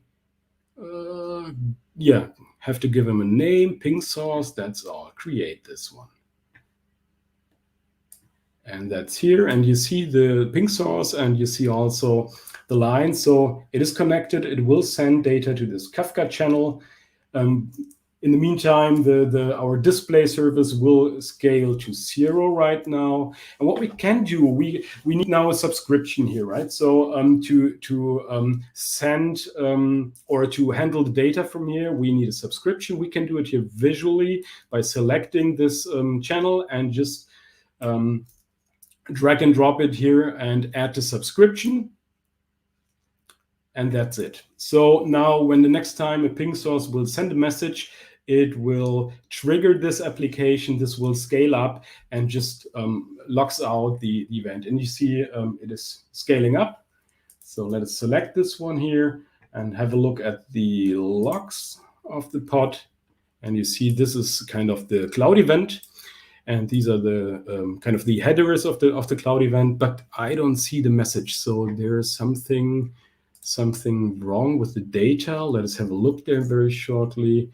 So ping source, we can go here in the YAML and edit this file. Okay, so for whatever reason, didn't take this one as message, so we could specify just something ID. So just the JSON data and save this one. Let's check if it's still there in the spec. Yeah, it's still there. Now it sends, should send, or no, let me do it like this. For the other demo, I call this payload message and just one. Okay, so yeah, basically this is one thing. Now, we have this one running, the pod is up and running. Now what we do, we create another one because this is PubSub. So if we have multiple subscribers, just create this event display again and also see if this one is working then. Just name it event display 2. So it will spin up a new pod. By the way, we could have a look here if something is like, okay, you see it here right now. This is the new cloud event. And now it also gets the message. Okay, wonderful. Back to the topology. This is one thing, and the same thing here. Create another subscription, add it, and that's it. So now it will, both services will receive the events and can handle them the way they need. Now what we also could do here, for example, so one thing I want to do is let's create a new revision as well for one of these pods. So let me go here to the Knative service. We edit this service, go to the YAML file, and let me just check what one. Okay, I wanted to set the stable window to 10 seconds. So normally the pod will, or the Knative will then start after 10 seconds. We'll try to scale down the pod. So we create this one, and by editing the YAML file for this Knative service, it will automatically create a new revision and will then shift all the traffic to the new revision. We can also see that one in the topology. There should be, you see it here. Okay, here's the number 2. It's incremented, so we have the new, and after 10 seconds, this pod should be scaled down. This one, I think by default is 1 minute. And what we also can do here in OpenShift in the UI is, for example, things like this. You see it's scaling down. So we can set the traffic distribution also in the UI, right? So I can say, okay, add a new revision. This is the first revision, this is the second one, and now we split it and say, okay, we want to have like 70 here and 30% here, and save this one. And you see it will also then scale. And now we have both revisions here. 70% of the requests go there and there, which means every minute there will be one message. It will be distributed to this service, and one message to this. And here it will be splitted. 70% it will scale this pod, and in 30% of the cases it will scale this pod. So this is something you could do here. Let me just check if Ortwin, I will ask in the meantime a question from the audience, okay? So yeah, sure, I will read it for you, but I will also view it for the people. How are events serialized in the channels? Is there a way to plug in tooling for schema evaluation like Avro Protobuf, or is it plain JSON everywhere and up to the service to deal with it? How are they serialized? I mean, they are cloud events. So the spec is cloud events, and this is kind of the way it is kind of serialized. Okay. So sorry, I'm a bit just confused. I'm not sure if I missed something. What I wanted to show you then. No. Okay. Okay. One thing I'd like to show you.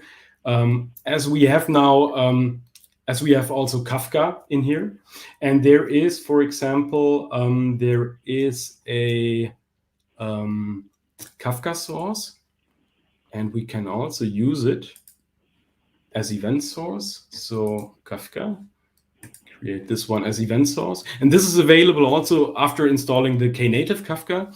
And we enabled source, so we can also create now event sources from here. And you see, it will select, okay, the Kafka installations installed in OpenShift, and I can select now the bootstrap address. And then I select, okay, the topics. And you see the topics here.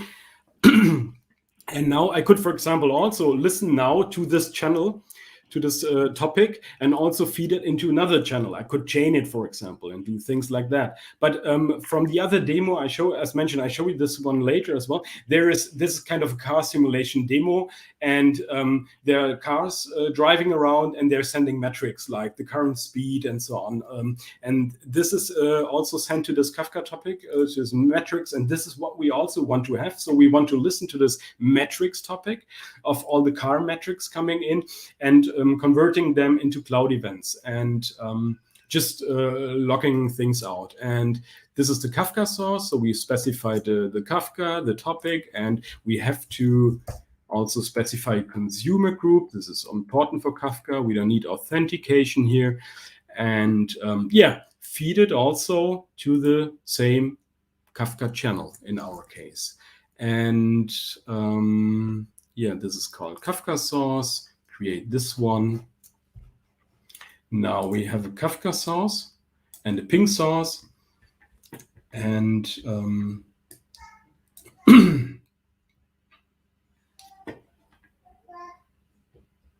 we should see, let's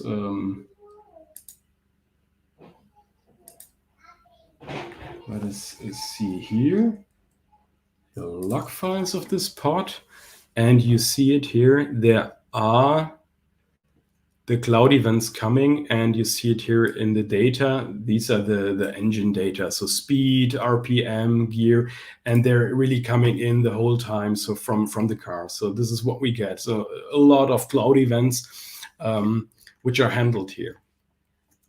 Yeah, so basically this is the first thing: event sources, channels. This is a Kafka channel. We could also, for example, create a normal in-memory channel. This is one way, and but in terms of times, we've also I haven't showed you like the broker trigger filter thing. I'll show you this one later, but I think we should continue right now, and I will just delete the Kafka source to not spam everything completely full with all the data coming in there. So I can just go there, delete Kafka source, and that's it.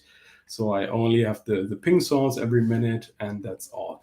Any questions right now, or was that okay so far? No, there's no. Feel free, everybody, to type in your questions and we will forward them to Ortwin. Okay, so. cool. I think will make it in the time. So if it's okay for you, we can extend a little bit. So, but it's really depending on if you want to, or yeah, because I think I'm really running short now. 6 minutes. Okay. So yeah, next thing, functions. So OpenShift Serverless Functions, as mentioned, this is kind of the main focus is here on developer experience. It is based on CNCF build packs, is deployed as Knative service. So the function you will create is deployed as a Knative service. So there's not really a difference in there. And it supports HTTP and cloud events currently. And the runtimes, Quarkus, Node.js, Spring Boot, Go, Python is also coming. So yeah. You see it is very, very similar to a normal serverless application. You can also handle multiple requests per container. But the user, you just write the business logic, and you don't.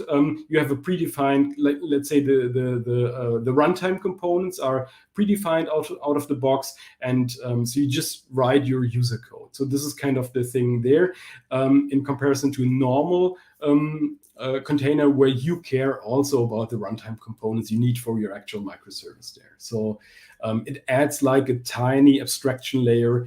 For example, with Quarkus, it's just a funky annotation in your Quarkus code.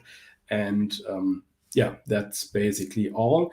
And the way it works is, as mentioned, it is from the Knative CLI. It's a plugin. So you can use like Knative function, build, complete, create, and so on. And yeah, push it and deploy to the server then. Yeah? So the normal workflow would be, first you can create a project. So you say function create and choose your language and so on. And then you will have your project. You use your IDE, develop, and then you build it. Based on build packs, and the result is then a container image. This one is if you deploy, then deploy to a container registry. That this could be something like Docker Hub, Quay.io, or the if you expose the internal OpenShift registry, could be also push there, and over this way then deploy to the cluster actually. And then you can also test your function by also with a CLI saying, for example, Knative function emit, and it will create a cloud event and send the data there, and you can see is your function reacting on it and so on. So this is basically the way it works. And yeah, this is something we do right now. Let me check it here. Okay, this was the first thing we do. So we created. We say, okay, Knative function create, we want the runtime Quarkus, and I want to use events. So basically here I say Quarkus, Node.js, whatever runtime, and the two supported ways I can use each HTTP or events. And I call my function just funky. And if I say create, it creates a new project in there with this runtime and everything I've specified. So let's go into funky. If you have a look there, it is a Maven project. Yeah, so we could open it as well. And let's see what it's been generated here. So here's the second instance of VS Code. And you see, okay, let's have a look here in the POM file. And yeah, you see it's a Quarkus with this extension funky Knative events.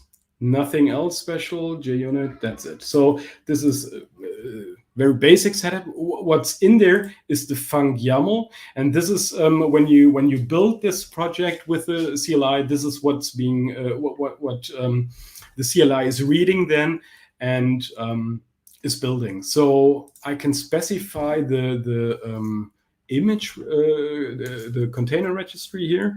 So I will push if I build it to Quay.io, funky repository.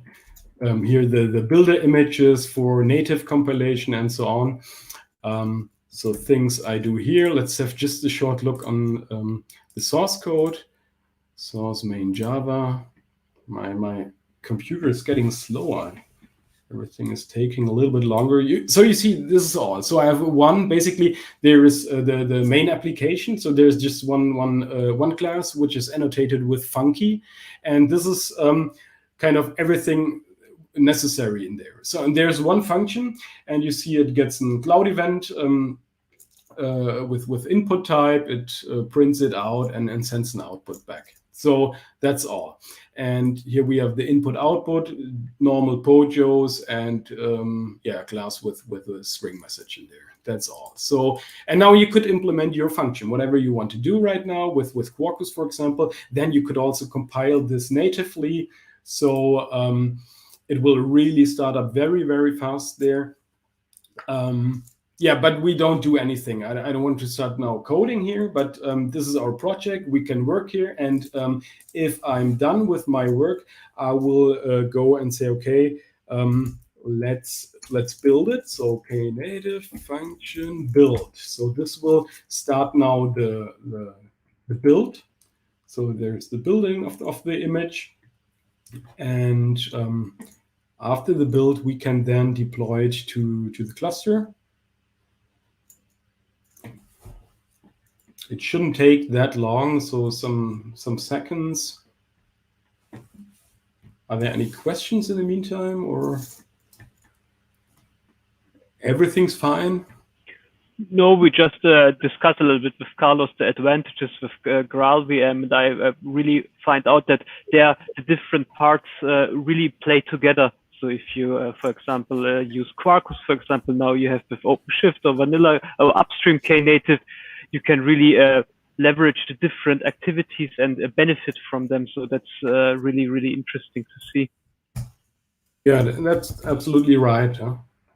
In the meantime, you see there the build was running through. Now I say, okay, Knative function deploy. Okay, it starts again building. In the meantime, what I wanted to do as well is create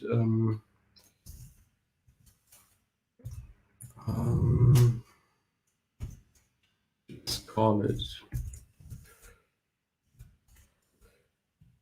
I think I have here a Quarkus native compiled just REST API. So let me see if this is working. Okay. Just to show you the startup time of a native compiled Quarkus application, and also used as a serverless service here in this context, I will deploy it. And here currently my function is getting deployed to the cluster. And we should have a new new version here. Let us just have a look here. Sorry, in the topology view. Okay, so two things coming up. So this is our function. It's not ready. It's ready as well. And this was, for example, this was another REST API based Quarkus application I have developed, and this is natively compiled. We can have a look in the code, for example, here, and you see it here. Startup time of this application was 32 milliseconds.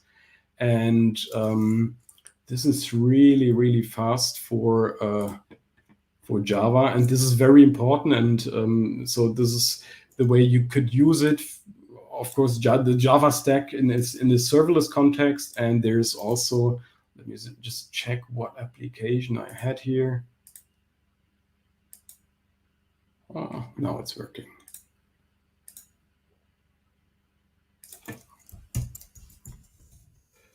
So it's basically there. I think there's, okay, forget about it. Okay, it's working. And also you see it here. This is our funky application, what we have just created here. And with kn func deploy, it is getting deployed right here. And you see this is our function. And it's running here. And what we could do, of course, we could also create a new subscription and send the cloud events to our function and handle it with our function. And we add it. So now we have 3 receiving components of this ping source. And just a second. Yeah, okay, this is one thing. I would continue with a little bit of the Camel K stuff, because this is also interesting in the context of serverless OpenShift. So just some slides, and then we can also, I can show you just some Camel K examples, and this should be everything then for today. So Apache Camel K is a kind of sub-project in the Apache Camel context. So the way it works in general, Camel K is like you have one source code file. There is also a CLI, which is called Camel. And so you have one source code file, you define your integration, for example. So from an endpoint, you do your integration logic, all these enterprise integration patterns you can use there. And so you, for example, here you get an HTTP request and set the body to some value, and that's all. And then you just say camel run, and you will have a running integration component as a service in OpenShift as a container. And in a nutshell, so from a dev perspective, it works. You have your code editor and the CLI. In OpenShift, you have installed the Camel K operator. And with the CLI, you will create, by saying camel run, an integration custom resource. The Camel K is reconciling these resources, the operator, so it will detect it, and it will then spin up the pod and cares about it. And the serverless operator, there's an integration, is responsible then for auto-scaling and scale to zero. So you have like serverless integrations you can build there. And Camel K, the default runtime is also Quarkus, for example, in this case. So this is pretty cool. So Camel K is really integration for, or distributed integrations for cloud native. So you can really create serverless integrations, which are also scaled to zero. And only if certain events happen, your integration logic will spin up and do something, right? So this is basically what it is about. As mentioned, Quarkus is the base runtime there. You have live reloads in the server. It's really cool also from a development perspective, developing with Camel K. And the interesting parts here are now camelets are camel route snippets.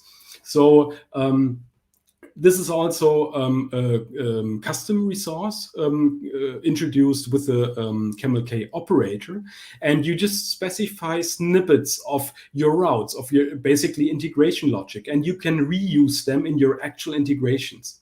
And this is the way the event sources are implemented. So we have different camelets developed for example, sending data to an S3 bucket or whatever. And you can use these camelets by a camelet binding. So you create a binding and say, for example, I want to use, when an upload happened in AWS S3, so someone uploaded something in a bucket, I will get an event and feed this one as cloud event to a channel in Knative and handle it and trigger something, for example.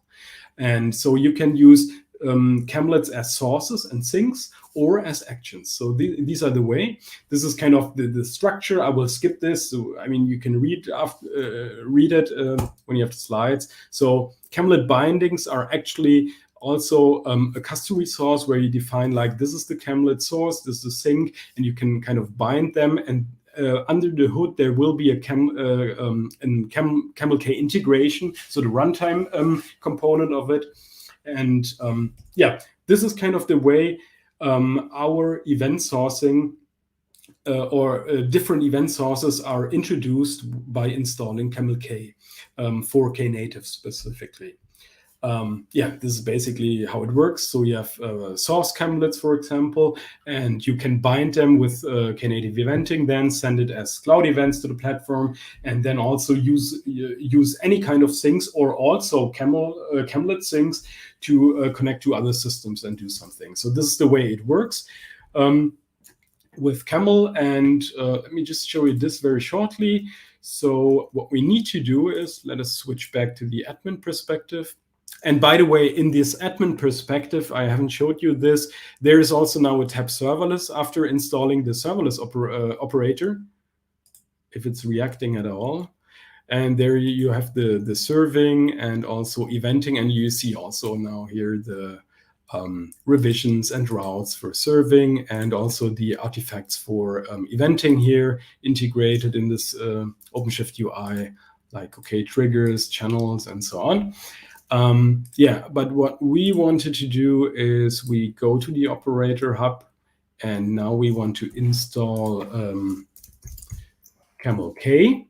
So there's the Camel K, the official one. Let's choose this, install, and I want to install it to the specific namespace, current version. And you see here the new custom resource definitions then. So there is an integration platform, the actual integrations, and these are the Camlet and Camlet bindings. So these are basically the 4 custom resources available after installation. And this shouldn't also take too long. Can I look here? And as soon as this one is up and running and we have the status succeeded, we can have a look now on the in the catalog for event sources. So okay, now it's there. Let us switch back to the developer perspective in our project. And yeah, this is the actual operator right now. Why is everything marked and I can remove them?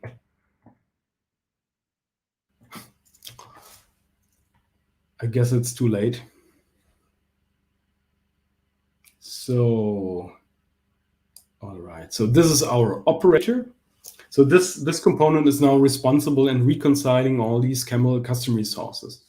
And what I can do right now, if I go here and say, okay, add event source. So now you see a lot of event sources here, right?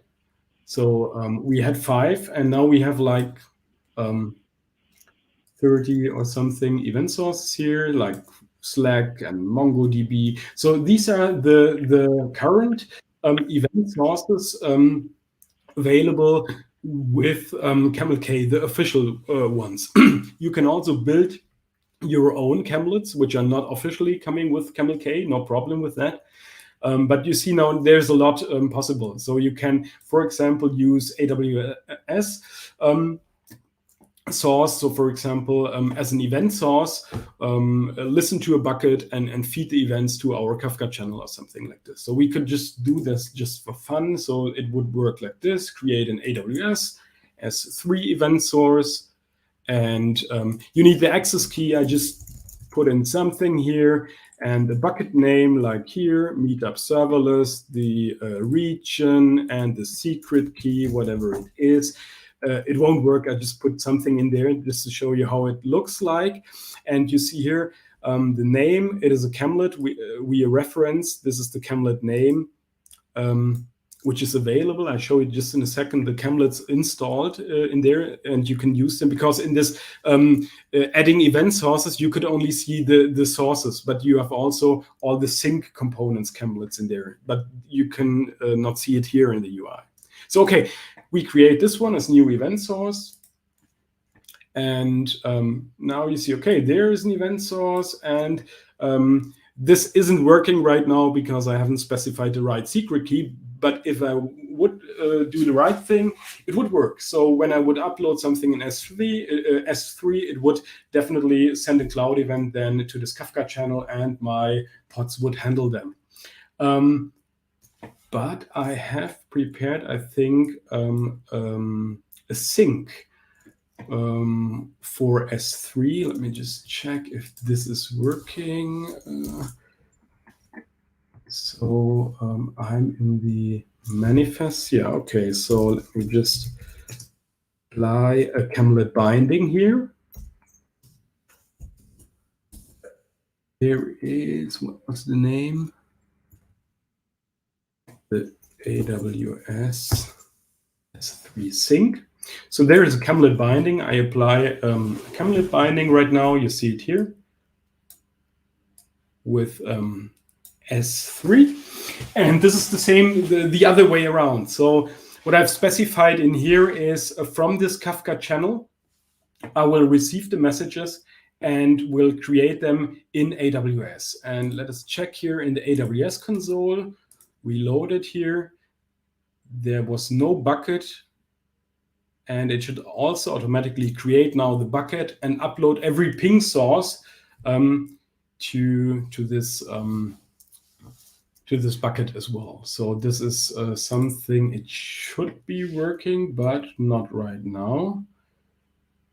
I'm also missing something because this Camelot binding should spin up a deployment, and this is something I don't see right now. So the demo gods are not on your side. The head did not work. Yeah, it should work, but just hold on a second. What we do in the meantime, let us go back here and go to the operator, to the Camel K operator here, and you see right there the Camelot bindings. So we have, they're in the phase creating, you see it here. So I have two Camelot bindings, the way it works. So first of all, these are the Camelots we have installed here, you see it? So with the operator. These are all the Camelots which are coming with the operator. And in this UI we had previously, you only see the source one. And you see also here the sinks. So for example, there is a Kinesis Firehose sink.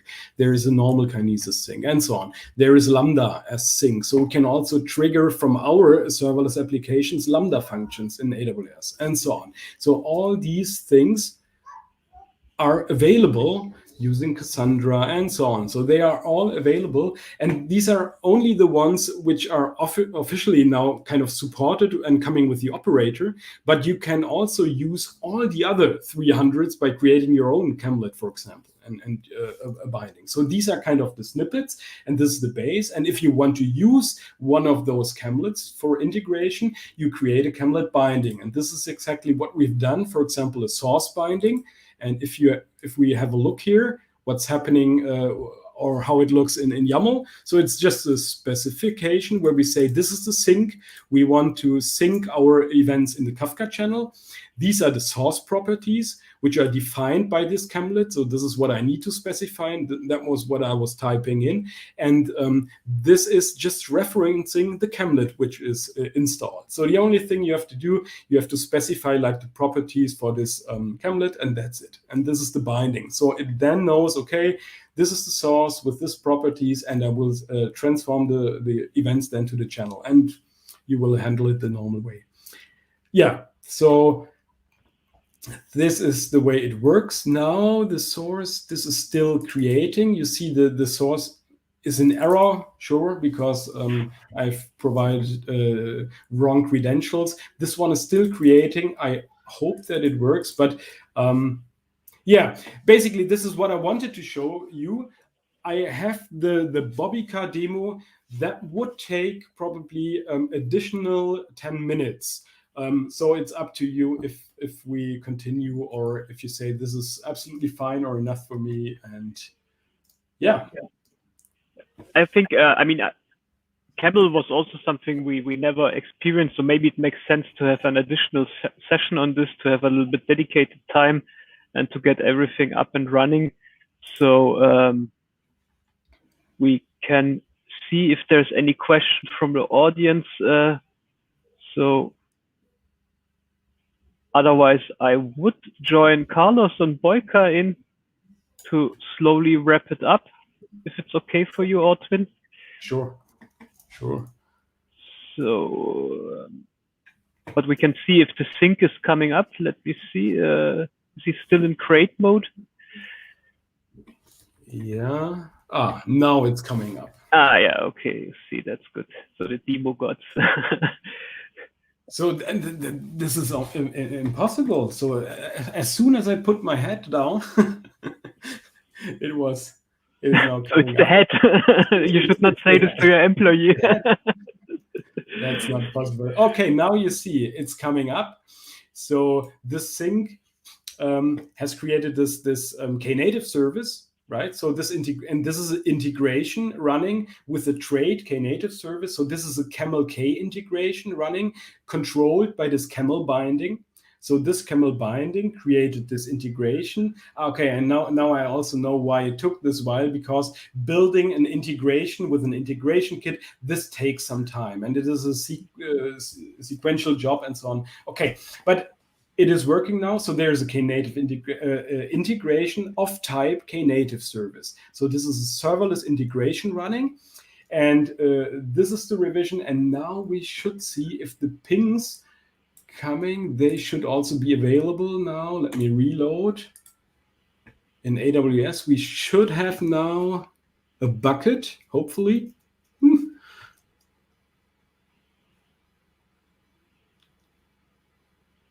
Loading buckets. Yeah, there is a bucket. Meetup serverless upload. And there are also, you see the two ping sources as files in there. Let us have a look.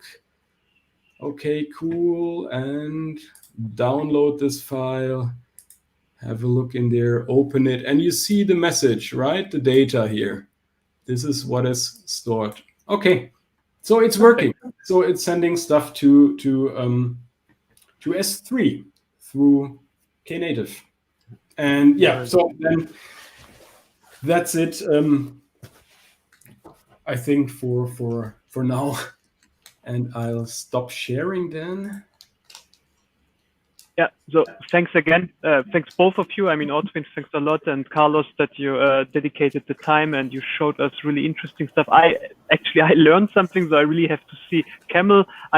I had a presentation 2 years ago, or it was 2.5 years ago, but I think the state of Camel was different on this time. It didn't really catch me. And now I see that you have a dedicated Kubernetes approach to this. So it's really something I need to have a look. And when I watched the Camel integration on, it was OpenShift 3 or something. There was no Knative or something. Yeah, it was completely a different project. So it's really looking interesting. I have to see this. And I read the comments from Carlos that he did also some stuff with Camlet. So now it really sparked my interest to check this. And again, thanks a lot. In the enterprise, it's very common to have like integration flows where people have IT solutions that probably they're not developers, right? They're not writing Java or Go code, but they have these like building blocks that says, take this from Kafka, put it in S3, then send this Slack message, then send this email, then start this business process. And then, and this could be, it's not Knative specific. It's like we are like calling cloud events, and just happens that Knative can handle cloud events.